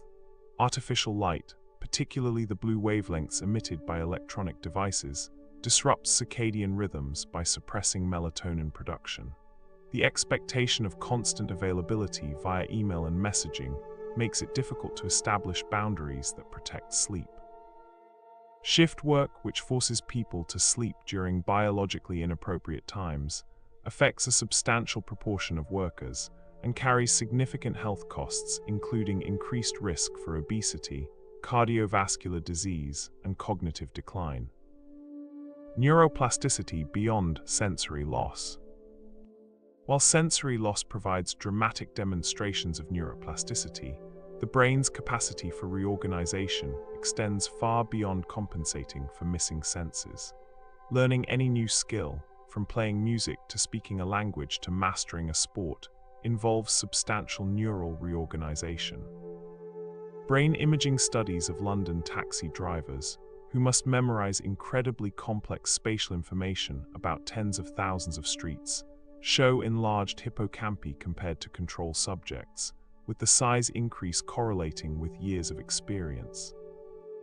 Musicians show dramatic reorganization in brain regions controlling the fingers of their dominant hand for their instrument, with string players showing enlarged representations of left-hand fingers used for precisely controlling pitch. Professional athletes show enhanced connectivity in motor networks and between motor and visual systems. These changes demonstrate that experience literally reshapes brain structure throughout life, not just during childhood development. Cognitive training and brain changes. The commercial brain training industry has made bold claims about enhancing cognitive abilities through targeted mental exercises, though scientific validation remains mixed.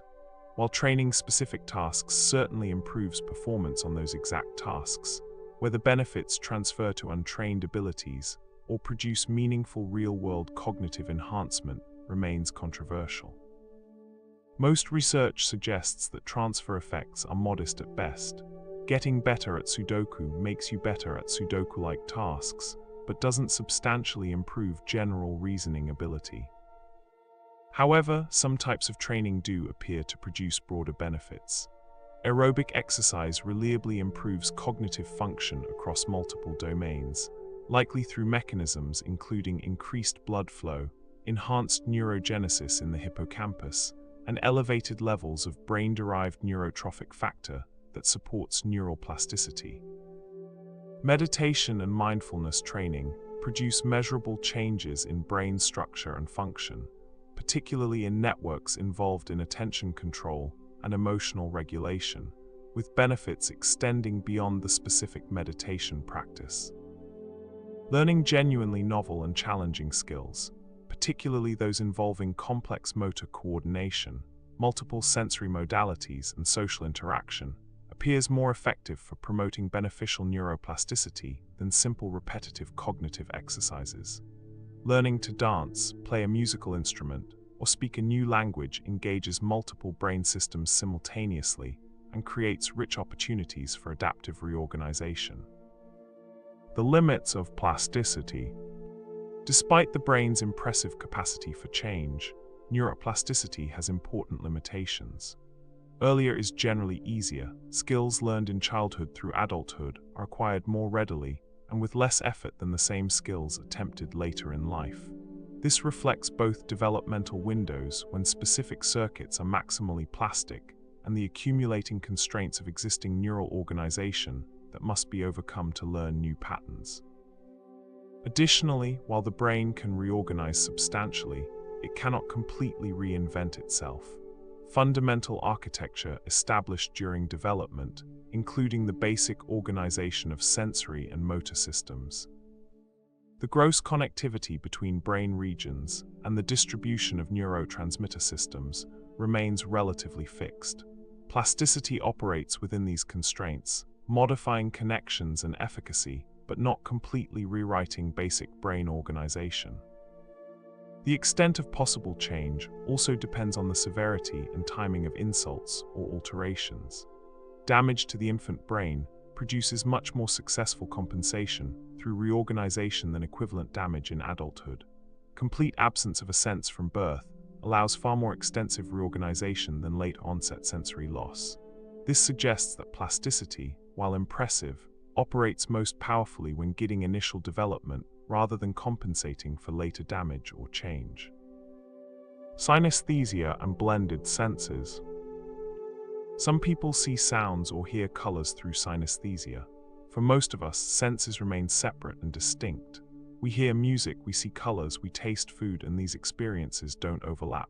But for people with synesthesia, the boundaries blur in fascinating ways. A sound might be tinged with color, like a violin note appearing as deep purple. Letters might appear shaded with specific hues, the letter always red, the letter S always blue. Or numbers might carry textures and personalities, 7 feeling smooth, 4 feeling rough.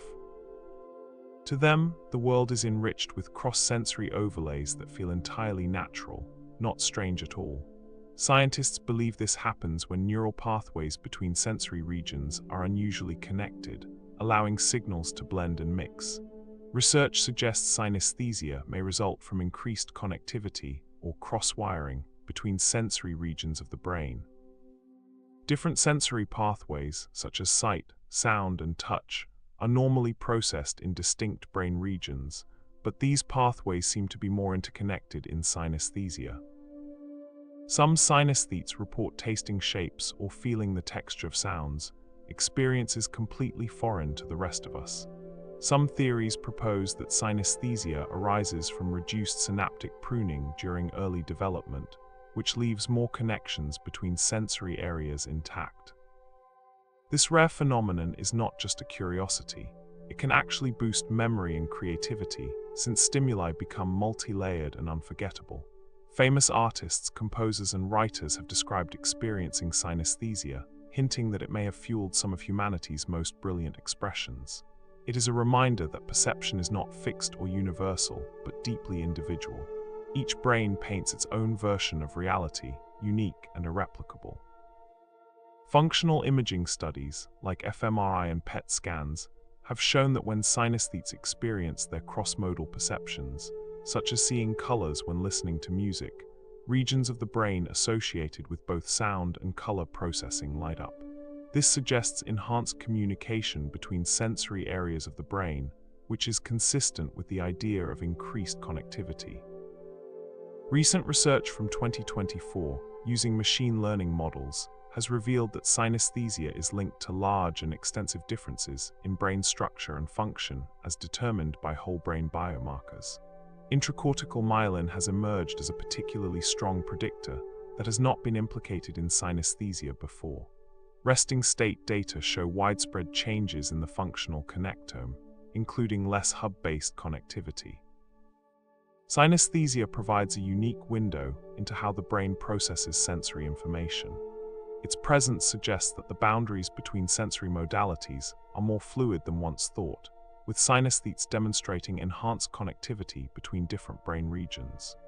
Throughout history, many famous creative individuals have credited synesthesia with influencing their art, music, and writing, demonstrating that this condition can foster creativity and innovation in remarkable ways.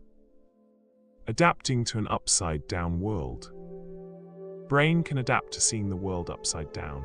Imagine putting on special goggles that flip your entire visual field completely upside down. At first, everything feels impossible. Walking is a challenge, reaching for objects is confusing, even pouring water becomes a complicated task. But after days or weeks of wearing these goggles, something remarkable happens.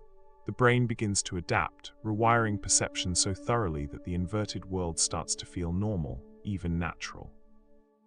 When the goggles are finally removed, the adjustment flips again in reverse, and ordinary vision can feel bizarrely reversed until the brain recalibrates once more. This experiment, performed in various forms for over a century, demonstrates the brain's profound plasticity, its ability to remap sensory input to fit whatever reality it encounters. It means that perception isn't simply about the eyes and what they see. It's about how the brain interprets and organizes the information. Reality is flexible, stitched together in whatever way the mind can make sense of it. The fact that the world can literally turn upside down and then feel right again is proof of just how adaptable the brain truly is. It doesn't give up. It adjusts, rewires, and finds a way to make sense of even the strangest circumstances. This remarkable ability extends beyond visual inversion. The brain can adapt to prism glasses that shift the visual field sideways, to delays between action and visual feedback, and to distorted auditory input. Each time, given enough exposure, the brain recalibrates its internal models to match the new reality. This isn't just passive adjustment, it's active learning. The brain constantly compares its predictions with incoming sensory data, and when mismatches persist, it updates its fundamental assumptions about how the world works. The speed and completeness of this adaptation varies. Simple distortions might take hours to adjust to, while complex inversions might require weeks. But the principle remains the same. Your brain is not locked into any particular way of experiencing reality. It constructs perception moment by moment based on available information, and it can reconstruct that perception entirely if circumstances demand it. This flexibility, this fundamental adaptability, is one of the brain's most powerful capabilities. The brain's constant predictions. The brain creates a constant stream of predictions about what happens next. Your brain is not just reacting to the world around you, it's constantly guessing, constantly anticipating. Every sound you hear, every movement you see, every glance you take is met with predictions about what should come next. When someone speaks to you, your brain anticipates the end of their sentence before the words even arrive at your ears.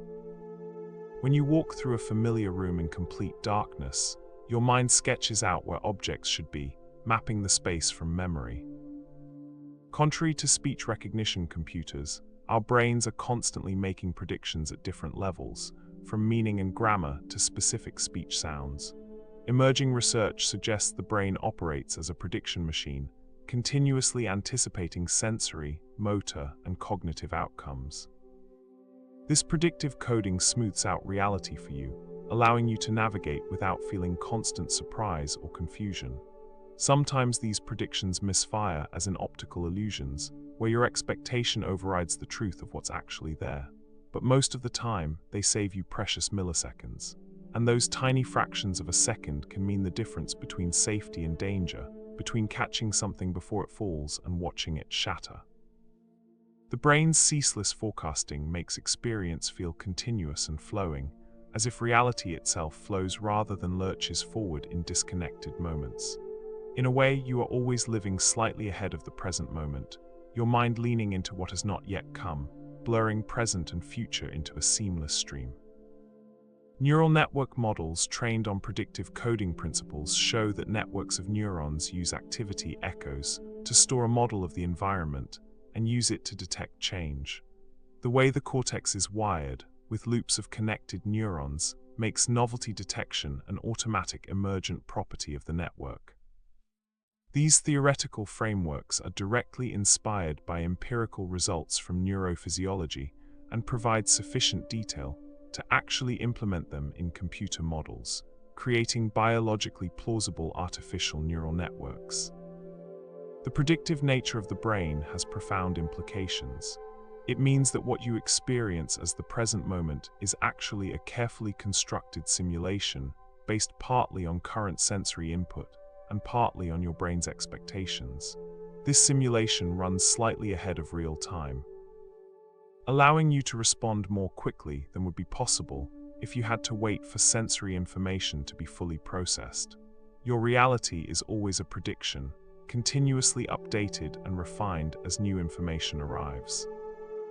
Out-of-body experiences. People can have out-of-body experiences triggered by brain stimulation.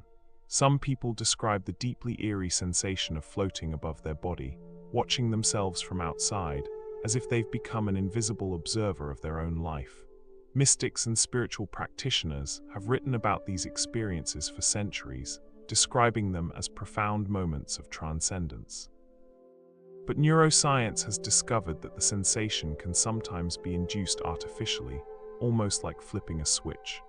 Electrical stimulation of the temporal parietal junction, a brain region that helps integrate vision, balance, and body awareness, can cause patients to feel as if they are leaving their body, even when they are lying perfectly still on an examination table. This suggests that our sense of being inside ourselves, that fundamental feeling of inhabiting our body, is actually a construction of the brain, woven from sensory inputs and carefully maintained. When those signals misalign or get disrupted, the self can feel displaced, untethered. While such experiences remain deeply mysterious and often feel profound to those who have them, they point to a simple but startling truth. Even the most intimate feeling of being you, of existing in this particular body, is carefully generated by the brain, and it can shift, unravel, or transform under the right conditions.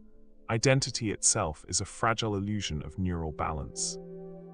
The temporal parietal junction integrates multiple streams of information: visual input about where your body is in space, vestibular input about balance and orientation, and proprioceptive input about the position of your limbs.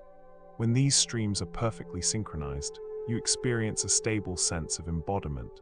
But when they conflict or when the region is disrupted, the carefully constructed sense of self-location can dissolve. Out-of-body experiences during near-death situations, during meditation, or spontaneously occurring in certain individuals may all involve similar disruptions to this integration process. The fact that such a fundamental aspect of consciousness, the feeling of being located in your body, can be manipulated by targeting specific brain regions reveals that even our most basic sense of self is not a given but an active construction. Every moment, your brain is generating the experience of being you, of being here, of being embodied. And like all brain-generated experiences, it can be altered, disrupted, or transformed under the right circumstances. Laughter from electricity. Electrical brain stimulation can make people laugh against their will. During neurosurgery, doctors sometimes apply tiny electrical currents to brain tissue to carefully map its functions before operating. In rare cases, when certain regions are stimulated, patients suddenly burst into uncontrollable laughter. They are fully aware of the strangeness of the moment, but they cannot stop laughing. They often describe the moment as pleasant and relaxing, completely unlike anything they've experienced before. The patient described an involuntary urge to laugh that began at the onset of stimulation and evolved into a pleasant, relaxed feeling over the course of just a few seconds. Similarly, other stimulations can bring sudden tears, waves of fear, or a flood of vivid memories rushing back.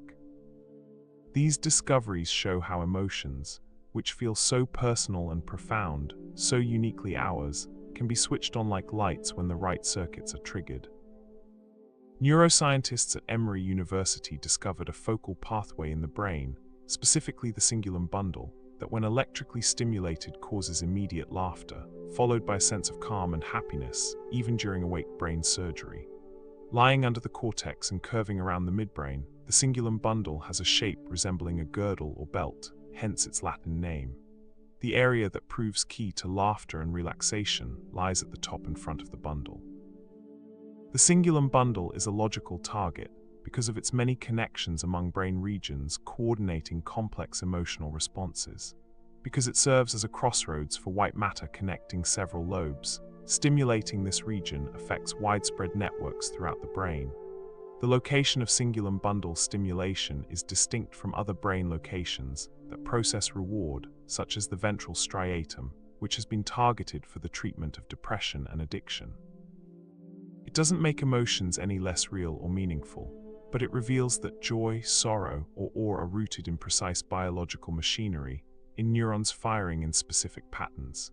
The idea that laughter, that purest expression of delight and happiness, can be summoned by a gentle zap of electricity is at once unsettling and wondrous, blurring the line between the mechanical and the deeply human. In one remarkable case, a patient was especially prone to panic because of moderate baseline anxiety. Upon waking from global anesthesia during awake brain surgery, she did indeed begin to panic. When doctors turned on her cingulum stimulation, she immediately reported feeling happy and relaxed, told jokes about her family, and was able to tolerate the awake procedure successfully. The researchers tested how the patient viewed faces and whether she interpreted them as happy, sad, or neutral. Cingulum bundle stimulation shifted her view of faces so that they were interpreted as happier. This effect, called affective bias, is known to correspond with the reduction of depressive symptoms. The effects were confirmed in 2 other patients. Upon stimulation, they both smiled and reported mood elevation and pain relief, and at higher levels of current, experienced laughter. During stimulation, one patient took tests of attention, memory, and language and performed normally, except for delayed verbal recall on a list learning task. The behavioral effects demonstrate that even well-prepared patients may panic during awake surgery, which can be dangerous, making this discovery potentially transformative for calming patients during procedures where they need to remain conscious. The Capgras delusion. A brain lesion made a man believe his parents were imposters. In a strange and unsettling neurological condition known as Capgras delusion, patients can recognize the faces of loved ones perfectly well, but they insist with absolute conviction that these people are imposters, convincing doubles who have replaced the real people. One man, after suffering a brain injury, looked at his parents and believed they had been replaced by strangers who merely looked like them. Scientists think this happens because the visual recognition pathway to the emotional centers of the brain becomes disrupted or severed. The face is seen and identified correctly by the visual system, but it fails to trigger the familiar warmth of emotional response, that feeling of connection and love. The mismatch between seeing and feeling convinces the mind that something sinister has occurred. The person can intellectually identify their loved one's features, recognize their voice, remember shared experiences, yet something feels fundamentally wrong. Without the emotional resonance that normally accompanies familiar faces, the brain constructs an explanation, a narrative that makes sense of the disconnect. If this person looks like my mother but doesn't feel like my mother, then this must not be my mother. Cases like this reveal how fragile the links are between recognition, memory, and feeling, how dependent we are on these connections working seamlessly. To the person affected, the delusion is utterly real, creating a terrifying fracture in the fabric of trust and family bonds. Imagine looking at the person you love most in the world and feeling nothing but the cold certainty that they're an imposter.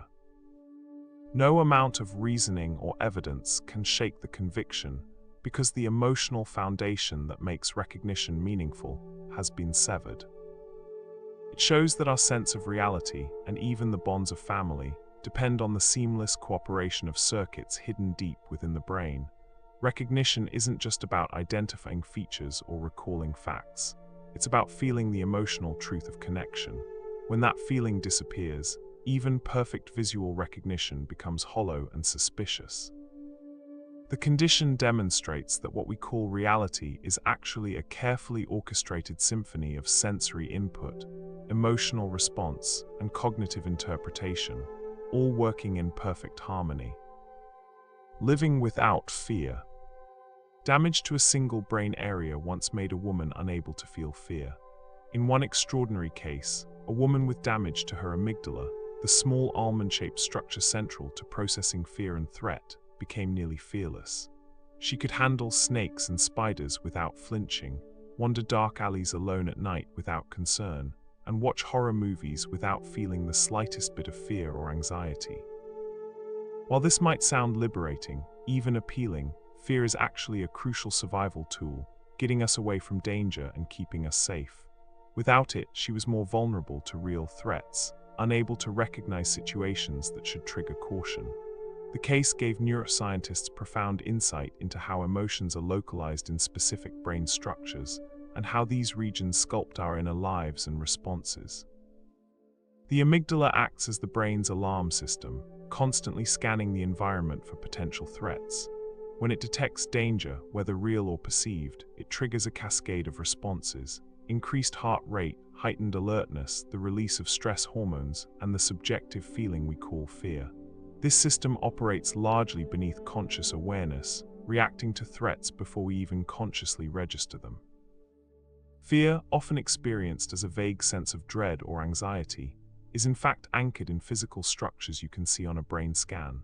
When those structures are compromised or damaged, the emotion can simply vanish, like turning off a light. It demonstrates both the power and the fragility of our biology, showing that something as primal and universal as fear can be erased by the smallest lesion in the brain's intricate circuitry. The woman's case revealed that fear isn't just an abstract feeling or a choice we make. It's the output of specific neural circuits, as tangible and physical as the circuits that control movement or vision. When those circuits are damaged, the capacity for fear disappears entirely, leaving the person exposed to dangers they can no longer perceive. Her extraordinary condition provided a window into understanding not just fear, but how all emotions emerge from the physical architecture of the brain. Unconscious protection. The brain can react to danger before you're even aware of it. Imagine stepping off a curb and suddenly jerking back as a car rushes by, your body moving before your mind even registers what happened. Only later, a second or two afterward, do you realize what just occurred. This remarkable speed comes from pathways in the brain that bypass conscious thought entirely, taking shortcuts to keep you safe. Visual information can travel directly to the amygdala, triggering a cascade of fight or flight responses before you have any time to think about what's happening. Your heart races, your muscles tense, adrenaline floods your system, and you leap to safety in under half a second. Conscious awareness catches up only afterward, stitching together a story around the reflex, making sense of what your body already did. The brain maintains two parallel pathways for processing threats.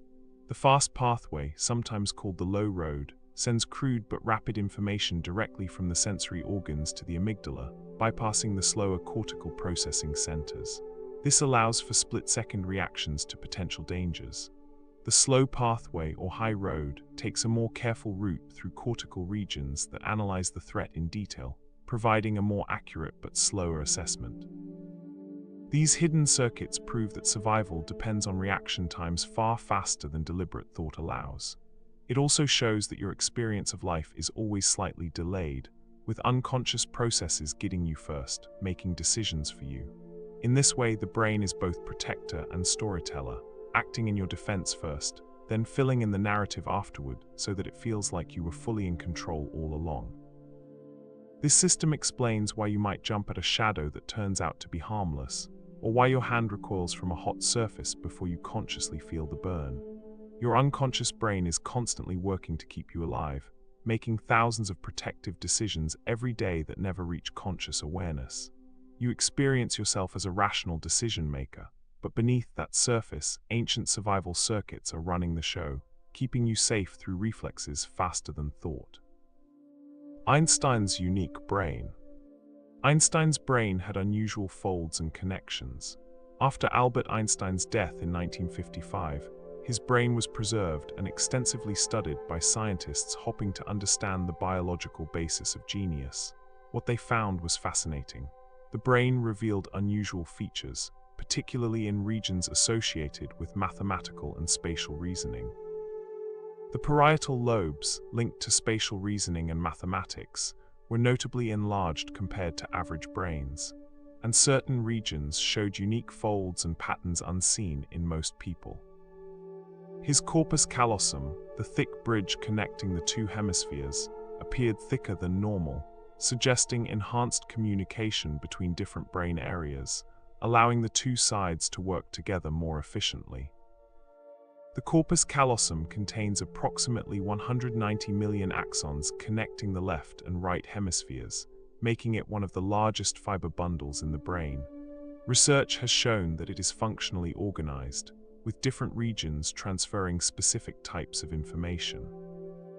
Einstein's unusually thick corpus callosum may have allowed for more efficient integration of information between hemispheres, potentially contributing to his remarkable ability to think in novel, creative ways about complex physics problems. While no single feature can fully explain his genius, the differences hint at a biological foundation for his extraordinary imagination and insight. Yet Einstein himself emphasized curiosity, persistence, and playfulness as the true engines of discovery, not just brain structure. His brain reminds us that structure matters, biology matters, but the mind's brilliance also grows from habits of thought, wonder, and relentless exploration. It is a beautiful blend of nature and nurture, the physical canvas of the brain shaped by the creative strokes of a lifetime of inquiry and dreaming. Einstein's brain suggests that extraordinary cognitive abilities emerge from both unique biological architecture and the ways that architecture is used throughout a lifetime of passionate intellectual engagement. The hardware matters, but so does the software, the habits of mind, the questions asked, the problems pursued with obsessive dedication. London taxi drivers. London taxi drivers grow larger brain regions for navigation. To qualify as a London taxi driver, one must memorize something called the knowledge, which consists of thousands of streets, landmarks, and routes across the city. It's one of the most demanding memory tests in any profession. Brain scans have shown something remarkable. These drivers develop enlarged hippocampi, the brain's navigation centers, the regions responsible for spatial memory and mental mapping. The more years spent navigating London's complex streets, the larger this region becomes, showing a clear physical adaptation to the demands of the job. This discovery was one of the first to show neuroplasticity in adults at such a striking scale. It means the brain isn't fixed after childhood, isn't set in stone. It continues to mold itself in response to challenge and practice throughout your entire life. Whether you're learning music, a new language, or the maps of an entire city, the brain lays down new structures to meet new demands. The hippocampus, a seahorse-shaped structure deep in the brain's temporal lobe, plays a crucial role in forming spatial memories and mental maps of environments. London taxi drivers essentially carry a detailed neural representation of the entire city within this structure, with individual neurons coding for specific locations, routes, and landmarks. For these drivers, this adaptation becomes literally a living map etched into neural tissue. Their minds carry a miniature London within them, a detailed mental model of the city, a testament to the way effort and experience sculpt the very architecture of the brain over time. The finding demonstrates that the brain remains plastic and adaptable throughout adulthood, continuously reshaping itself based on the demands placed upon it. Intensive learning doesn't just improve performance, it physically rebuilds the brain. Music reshapes the brain. Music can reshape the brain more than almost any other activity. When you play an instrument, something remarkable happens inside your skull. Your brain engages nearly every major region at once, creating a symphony of neural activity. Motor areas spring into action, controlling your fingers as they dance across keys or strings. Auditory regions process the sounds you're creating, analyzing pitch, tone, and rhythm. And emotional centers respond to the melody and harmony, feeling the music as much as hearing it. Over time, this full brain workout leaves a physical imprint. actually changing the structure of your brain. Studies show that musicians often have larger corpus callosums, that thick bundle of fibers connecting both hemispheres, allowing for faster and more efficient communication across the brain. Regions involved in hearing, memory, and motor coordination also grow denser and more active with practice. The motor cortex regions controlling the fingers show expanded representations in musicians who play string instruments. Auditory processing regions show enhanced sensitivity to subtle variations in pitch and timing. The cerebellum, involved in precise timing and coordination, shows structural differences in musicians compared to non-musicians. Even simply listening to music without playing an instrument yourself can strengthen neural connections, enhancing mood regulation and memory. It is no wonder that music therapy is used to support stroke recovery, help with emotional healing, and even assist patients with Alzheimer's disease access memories they thought were lost. Music is not just entertainment or a pleasant distraction. It is a form of structured sound that sculpts the brain, rewiring circuits and leaving behind echoes of rhythm and harmony woven into the very architecture of the mind. Every song you learn, every melody you play, changes you at a biological level.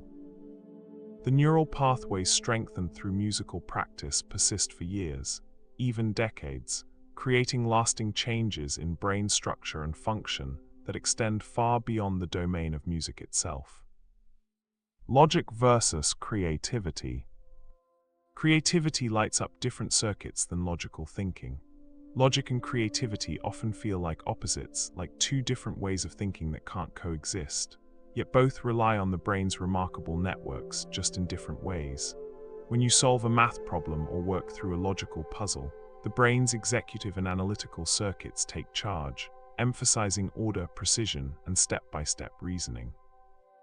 But when you paint, write poetry, or improvise music, entirely different circuits spark to life. Especially active are the default mode network and associative areas that link distant, seemingly unrelated concepts together in novel ways. Brain scans show that creative thought involves unusual patterns of connectivity, a kind of neural jazz session where unexpected regions play together, creating something new. The default mode network, which activates during rest and mind wandering, plays a crucial role in creative thinking. This network connects regions involved in memory, imagination, and self-reflection, allowing the brain to simulate possible scenarios and make unexpected connections between seemingly unrelated ideas. Interestingly, the most creative moments often occur when analytical areas quiet down, allowing looser, freer associations to emerge. This balance explains why creativity often blossoms when you're relaxed, daydreaming, taking a shower, or just before sleep, when your logical mind takes a break. The brain's ability to switch modes, from razor-sharp analysis to open-ended invention, is what makes human thought both practical and profoundly imaginative, capable of engineering rockets and composing beautiful symphonies with the same neural canvas. Research suggests that highly creative individuals show greater functional connectivity between brain networks that don't typically work together in most people. This enhanced communication between normally separate systems may allow for the novel combinations and insights that characterize creative thinking. Eureka moments. Eureka moments come from unusual synchronization of brain waves. The sudden flash of insight, that aha or eureka moment, feels like magic, like a gift from nowhere. But neuroscience shows it arises from a shift in brainwave patterns happening beneath your awareness.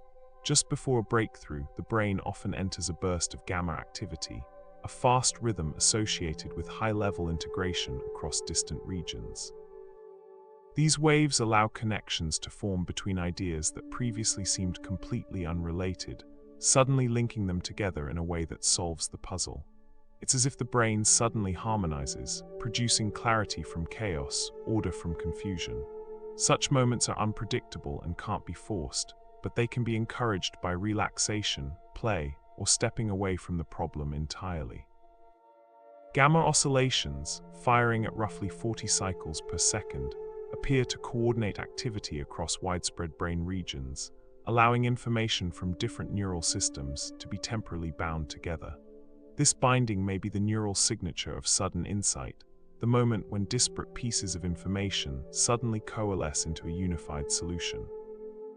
That's why solutions often appear in the shower, on a walk through the park, or in a dream. The insight feels sudden and instantaneous, but in reality, your brain has been working beneath awareness all along, quietly assembling the puzzle pieces. When the synchronization finally locks into place, the solution surges into consciousness like a lightning bolt, a neural spark that feels like a gift from nowhere, but was actually carefully constructed in the hidden workshop of your mind. Studies using EEG have shown that these eureka moments are preceded by a specific pattern of brain activity, increased alpha wave activity in the right hemisphere, suggesting reduced sensory processing and increased internal focus, followed by a sudden burst of gamma activity just before the moment of insight. The brain appears to be temporarily shutting out external distractions to allow internal connections to form. Building new pathways. Your brain builds entirely new pathways when you learn something. Every time you learn a skill, memorize a fact, or practice a movement, your brain physically changes.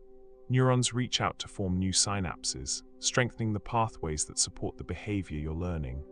Over time, repeated use makes these circuits more efficient, as if the brain is laying down a well-worn trail through a forest that was previously thick with undergrowth. This physical remodeling is called neuroplasticity, and it underlies all growth and learning throughout your life.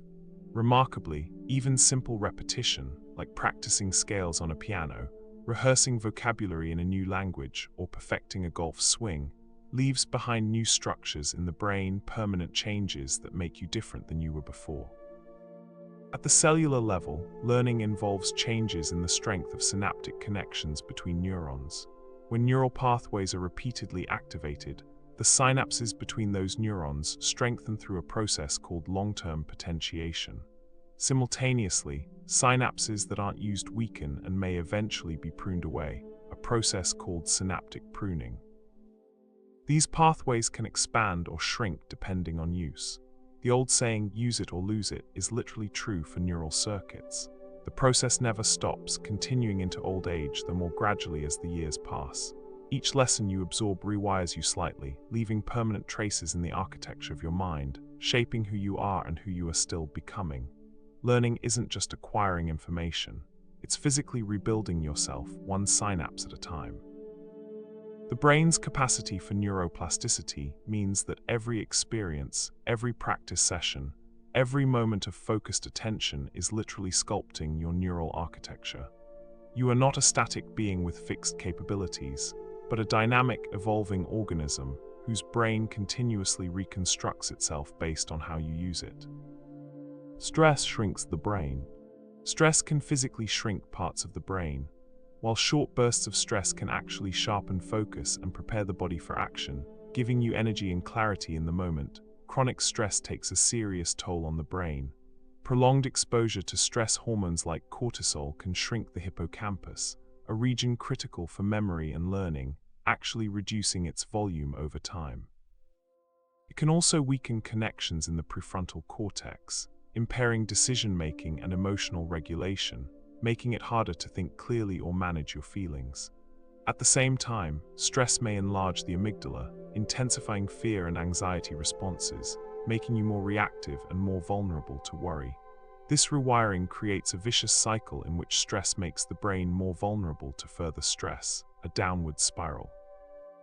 Chronic stress triggers a persistent elevation of cortisol and other stress hormones.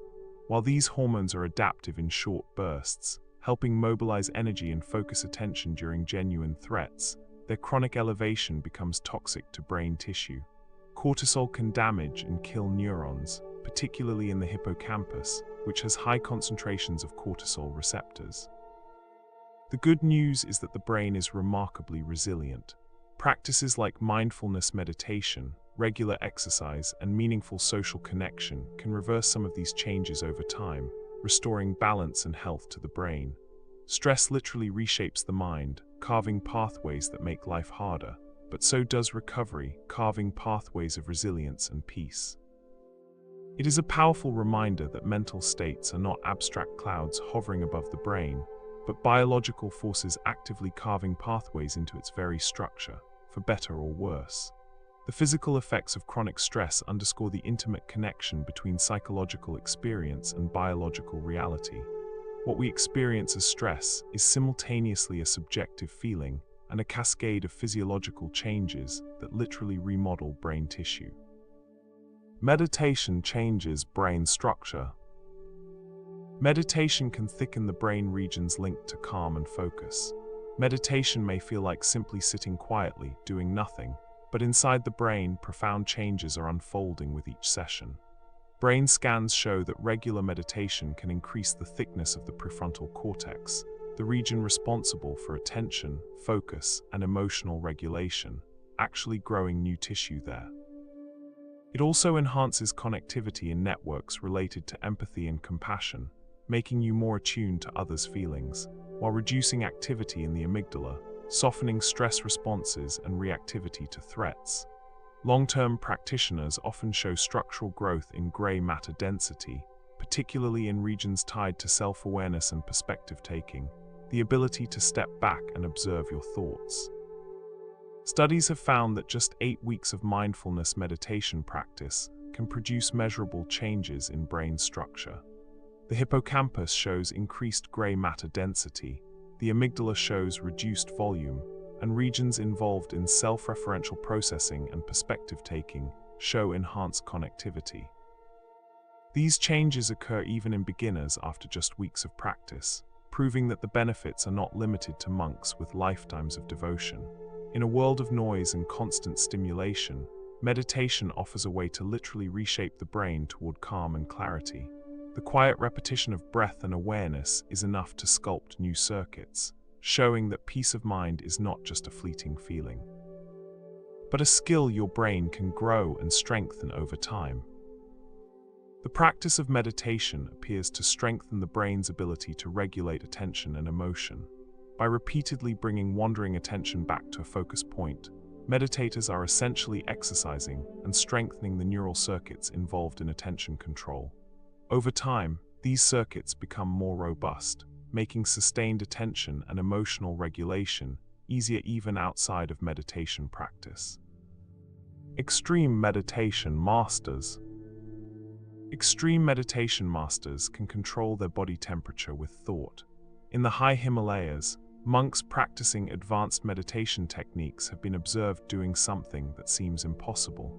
They can dry wet sheets draped over their shoulders in freezing temperatures using only body heat generated by focused thought. Scientists studying this phenomenon have found that certain meditation practices can influence the autonomic nervous system, which normally operates outside conscious control, regulating heart rate, blood pressure, and even temperature. Brain scans show unusual patterns of activity during these states, suggesting that years of disciplined practice can unlock access to bodily processes usually considered completely automatic and beyond voluntary control.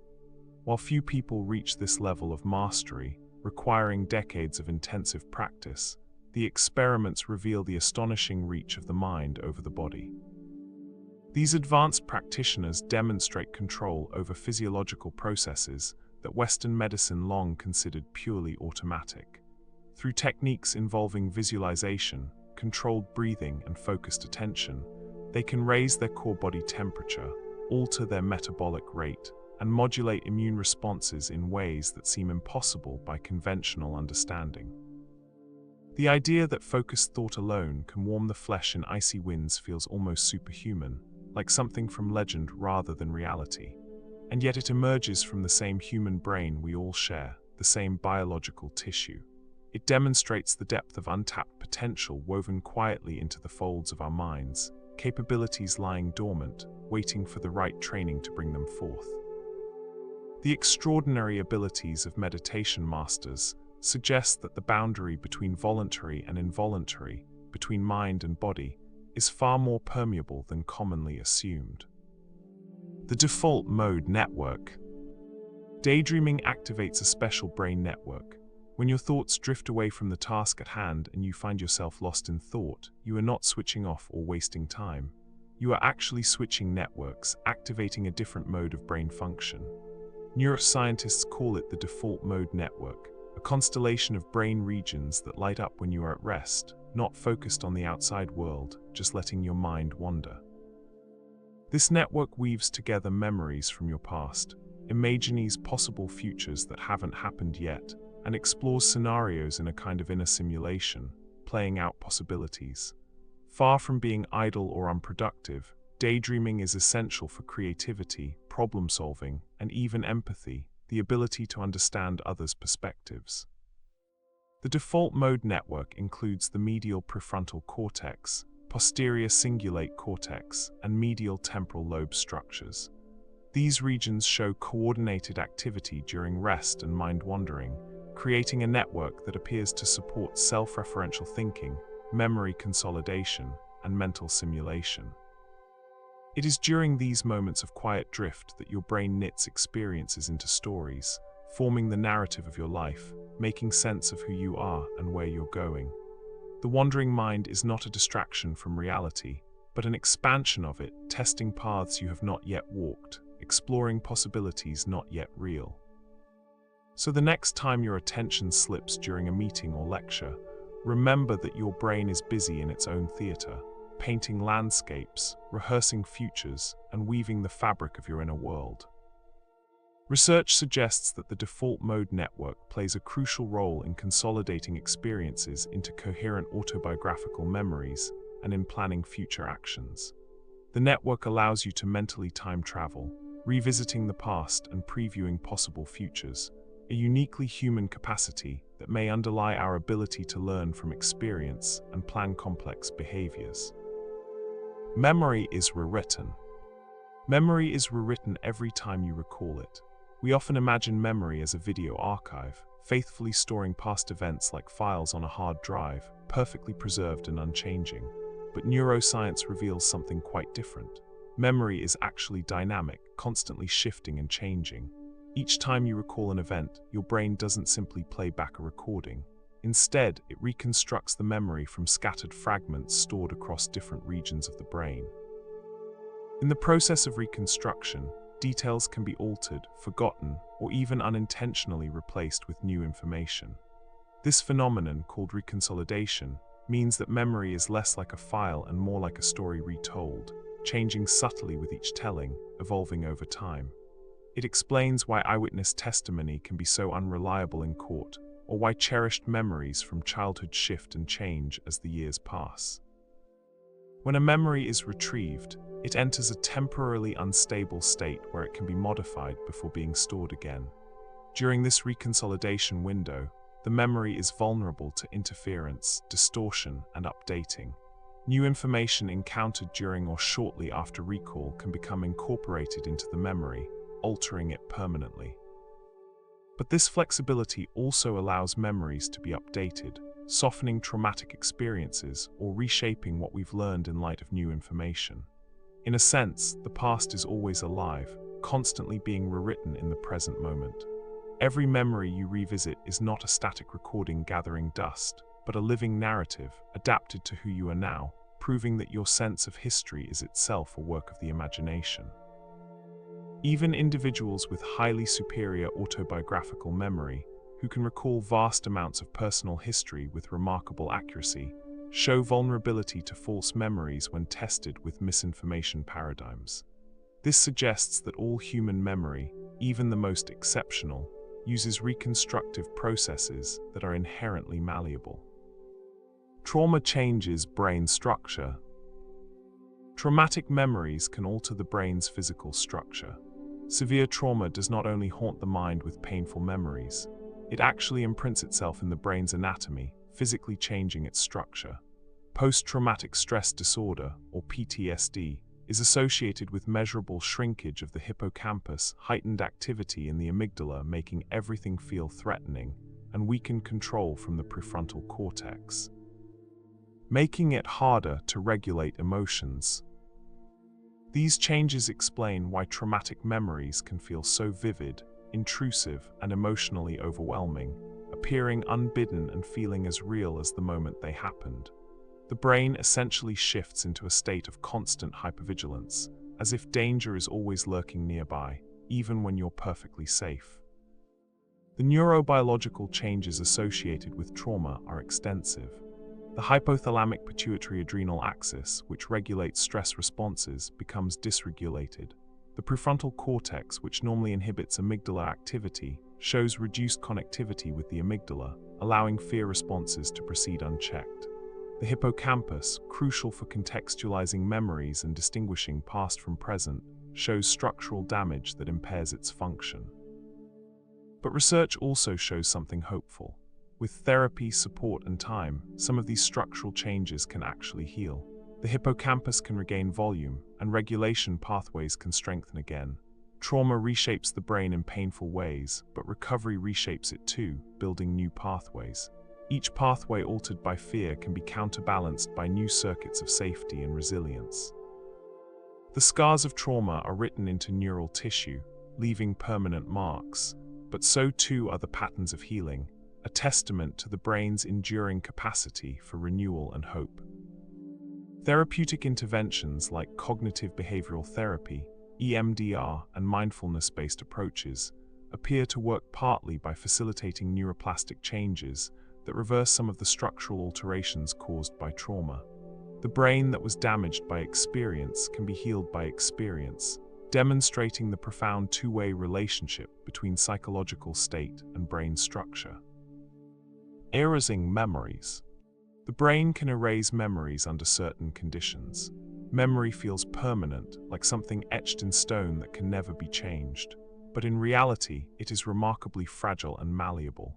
Scientists have found that under certain conditions, particularly when memories are reactivated and enter a flexible state called reconsolidation, they can be altered or even erased entirely. In animal studies, specific drugs given at precisely the right moment can block a memory from being stored again after it's recalled, effectively deleting it from the brain. Though this research is still in early stages and far from clinical use, it raises both hopeful and troubling possibilities. The ability to weaken traumatic memories for therapy on one hand, or the risk of manipulating memory itself on the other. The reconsolidation window represents both an opportunity and a vulnerability. During the period after memory retrieval, when the memory is being reconsolidated, interventions can strengthen, weaken, or modify the memory. Pharmacological agents that interfere with protein synthesis can prevent reconsolidation, effectively erasing the memory.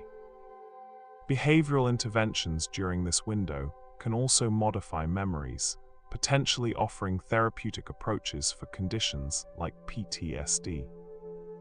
Even without drugs, the brain sometimes erases memories naturally, pruning unused connections to make room for new learning, like clearing out old files to free up space.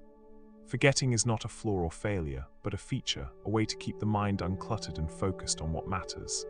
It shows that memory is not etched in stone, but written in sand, always subject to being reshaped, softened, or washed away entirely by the tides of time. The brain's capacity to forget is as important as its capacity to remember. Without selective forgetting, our minds would be cluttered with irrelevant details, making it difficult to extract meaningful patterns and make effective decisions. The brain continuously evaluates which memories are worth maintaining and which can be allowed to fade, a process that shapes not just what we remember but who we become. Triggering lost memories. Scientists can sometimes trigger lost memories with electrical stimulation. In certain neurosurgeries, when doctors apply electrodes to stimulate specific brain regions to map their functions, patients sometimes suddenly recall vivid, long-forgotten memories with startling clarity. A woman may hear her childhood piano lessons as if they're happening again in real time, every note crystal clear. Or a man may relive standing on a familiar street corner decades earlier, seeing the buildings, feeling the weather, remembering everything. These moments are not vague impressions or fuzzy recollections, but detailed sensory recreations, complete with sounds, smells, and emotions, as vivid as the original experience. The effect suggests that even memories long thought forgotten buried under decades of new experiences, may still exist in hidden neural traces, waiting dormant for the right spark to bring them alive again. During brain mapping procedures, electrical stimulation of temporal lobe structures can elicit complex experiential phenomena, including vivid autobiographical memories, déjà vu sensations, and detailed perceptual experiences. These stimulation-induced memories often have a dreamlike quality, but feel completely real to the patient experiencing them. This discovery reveals the astonishing depth of the brain's storage capacity, a vast archive far larger than daily awareness can access. While science is far from being able to summon specific memories at will, these glimpses show that your past is not truly gone, but merely slumbering, embedded in the folds of the mind like books on an endless shelf, waiting to be reopened, their pages still readable after all these years. The phenomenon suggests that forgetting may often be a failure of retrieval rather than a loss of storage. The memories remain encoded in neural tissue, but become inaccessible through normal recall processes. Electrical stimulation can sometimes bypass these retrieval failures, directly activating the neural patterns that encode the memory. Strengthening memories during sleep. Memories can be strengthened during sleep with subtle cues. During sleep, your brain doesn't just rest and shut down for the night. It actively consolidates memory, weaving the day's experiences into lasting form, deciding what to keep and what to discard. Experiments show that memories can even be nudged stronger with subtle cues presented while you sleep. In one fascinating study, participants learned a set of word pairs or spatial tasks while a specific sound or smell played in the background. Later, when the same cue was softly presented during deep sleep, those particular memories became more robust, as if the brain rehearsed them unconsciously during the night. This phenomenon, called targeted memory reactivation, highlights how the sleeping brain is actively at work, sorting, strengthening, and sometimes reshaping the day's information.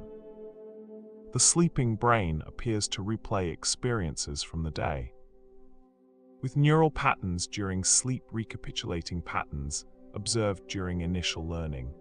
This replay happens primarily during slow-wave sleep and appears crucial for transferring information from temporary storage in the hippocampus to more permanent storage in the cortex. It suggests that learning does not stop when you close your eyes and drift off. In fact, sleep may be the most important stage of all for forming lasting memories. The idea that a faint whiff of a scent or a soft tone can reach into the dreaming brain and solidify memory is both eerie and wondrous, showing just how active and responsive the sleeping mind truly is.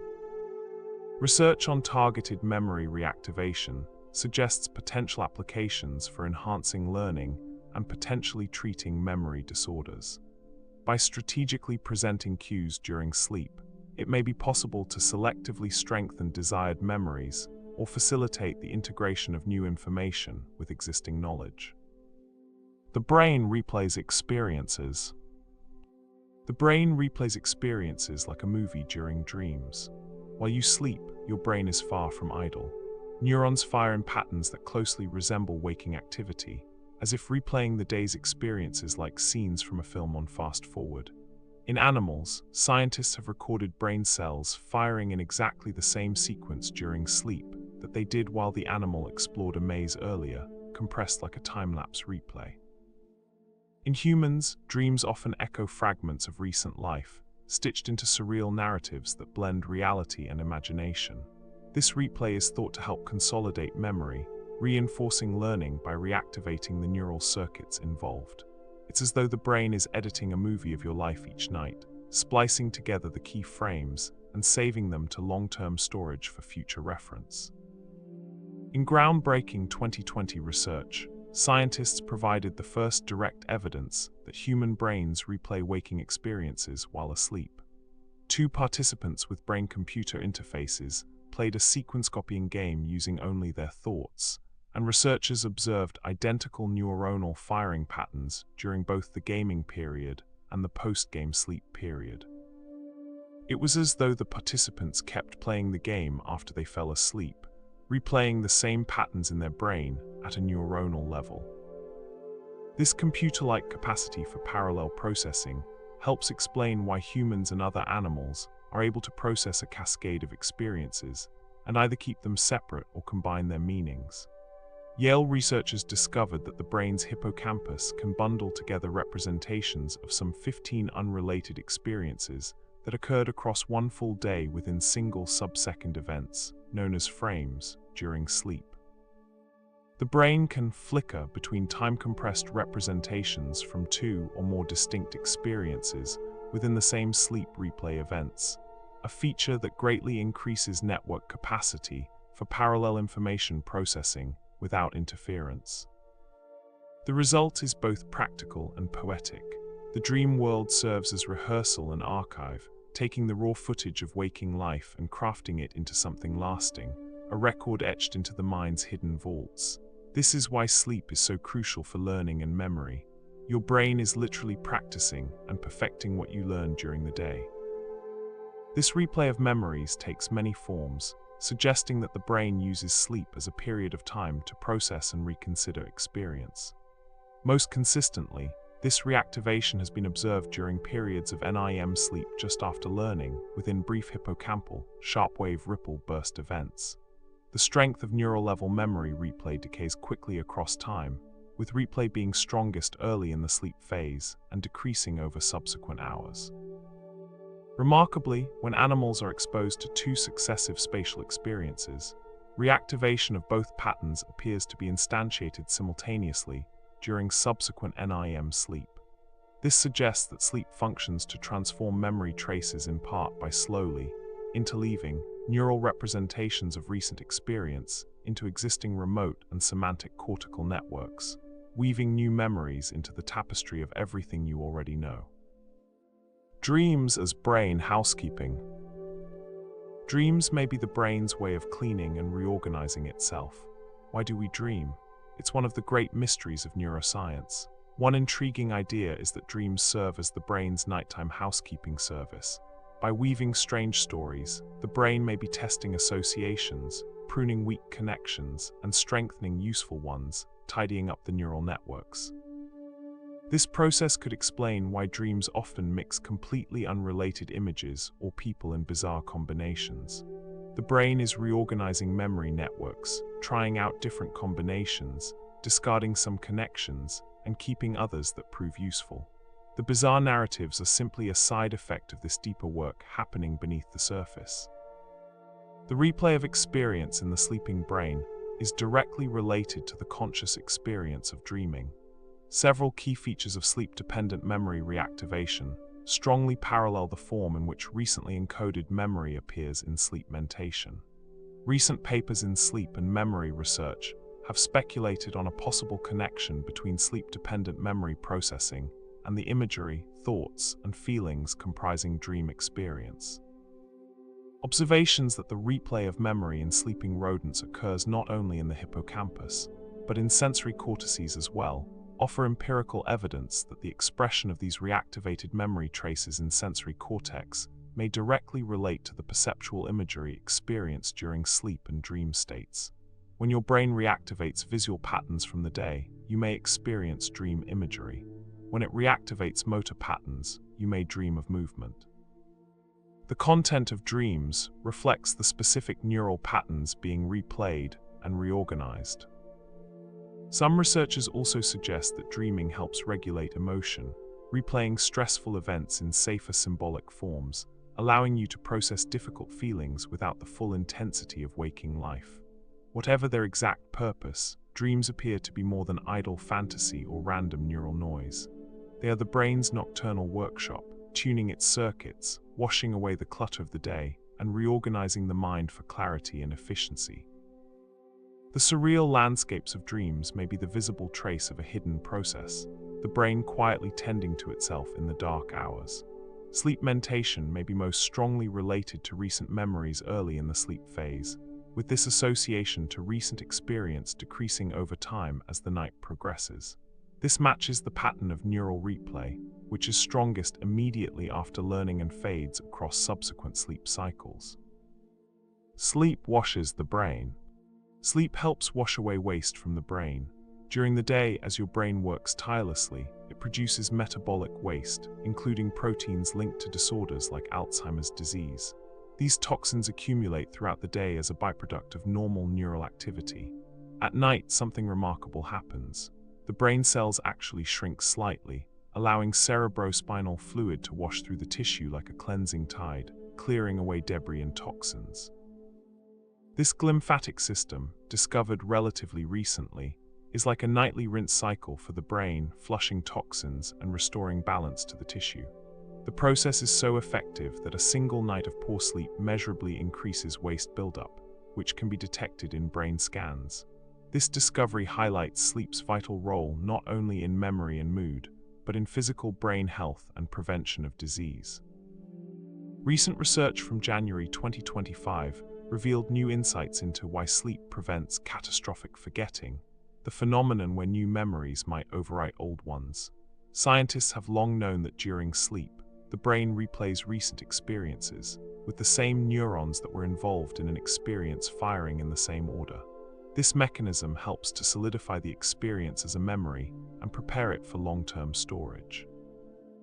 Just as the body needs rest to heal and repair damaged tissue, the brain needs sleep to cleanse itself of the day's accumulation.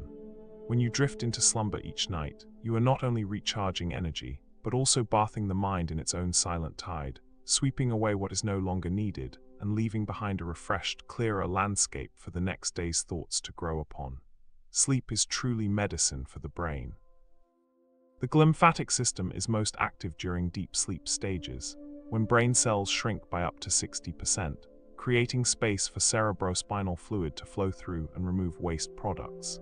This waste clearance system may be one reason why chronic sleep deprivation is associated with increased risk of neurodegenerative diseases. Without adequate sleep, toxic proteins accumulate in brain tissue, potentially contributing to cognitive decline over time. The brain changes size daily. The brain shrinks slightly during the day and re-expands at night. Your brain subtly changes size over the course of a single day, expanding and contracting in a daily rhythm. MRI scans reveal that the brain shrinks slightly during waking hours, compressed by the demands of constant activity, and then re-expands during sleep as it recovers and regenerates. This rhythm reflects the ebb and flow of fluid, cellular activity, and metabolic processes, a daily tide within the skull. The changes are tiny, just fractions of a percent, but significant enough to be measurable with modern imaging technology. It may be one reason why you feel foggy and unclear after long days of work or stress, and refreshed and sharp after a good night's rest. Your brain has literally shifted shape, contracting under the strain of wakefulness and swelling gently back to its full size during slumber. This cycle reminds us that the brain is not static stone, unchanging and permanent, but living tissue, constantly in motion, pulsing with fluids, expanding and shrinking like the ocean tide, following the quiet rhythms of day and night that govern all life. The shrinkage during waking hours is related to the accumulation of metabolic waste and the constant firing of neurons, which generates heat and metabolic byproducts. During sleep, as the glymphatic system flushes through the brain tissue and waste products are cleared away, the brain tissue re-expands to its full volume. This daily cycle of contraction and expansion is intimately tied to the brain's health and function, representing a fundamental rhythm of neural maintenance. The discovery that brain volume fluctuates throughout the day has implications for understanding brain health and disease. Disruptions to this normal rhythm, whether from chronic sleep deprivation, stress, or neurological conditions, may contribute to accelerated cognitive decline. Maintaining healthy sleep patterns that allow the brain to complete its nightly expansion and cleansing cycle may be crucial for long-term brain health. Learning through brain plasticity. The brain's ability to learn and adapt is powered by neuroplasticity, a concept that means your brain is always changing, rewiring, and strengthening connections based on your experiences and efforts. This adaptability isn't just for children. It continues into adulthood and even old age, allowing people to learn new skills, pick up languages, develop musical talent, recover from injury, or change careers at any stage of life.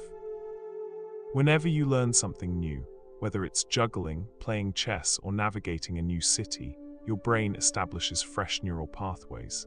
At first, learning can feel awkward as you blaze trails through uncharted territory in your mind. With practice, these new roads are traveled more often, becoming efficient highways for information, movement, and understanding. Myelin, a substance that insulates and speeds up neural connections, wraps thicker around these paths the more you practice, making your skills smoother and faster over time. The learning journey moves through stages. At first, every attempt might require focus and intention, but as you practice, your brain undergoes long-term potentiation, the strengthening of the synapses that connect your neurons, embedding the new knowledge or skill more deeply. Eventually, with enough repetition and challenge, skills that once felt impossible become effortless, much like riding a bike or typing on a keyboard without looking.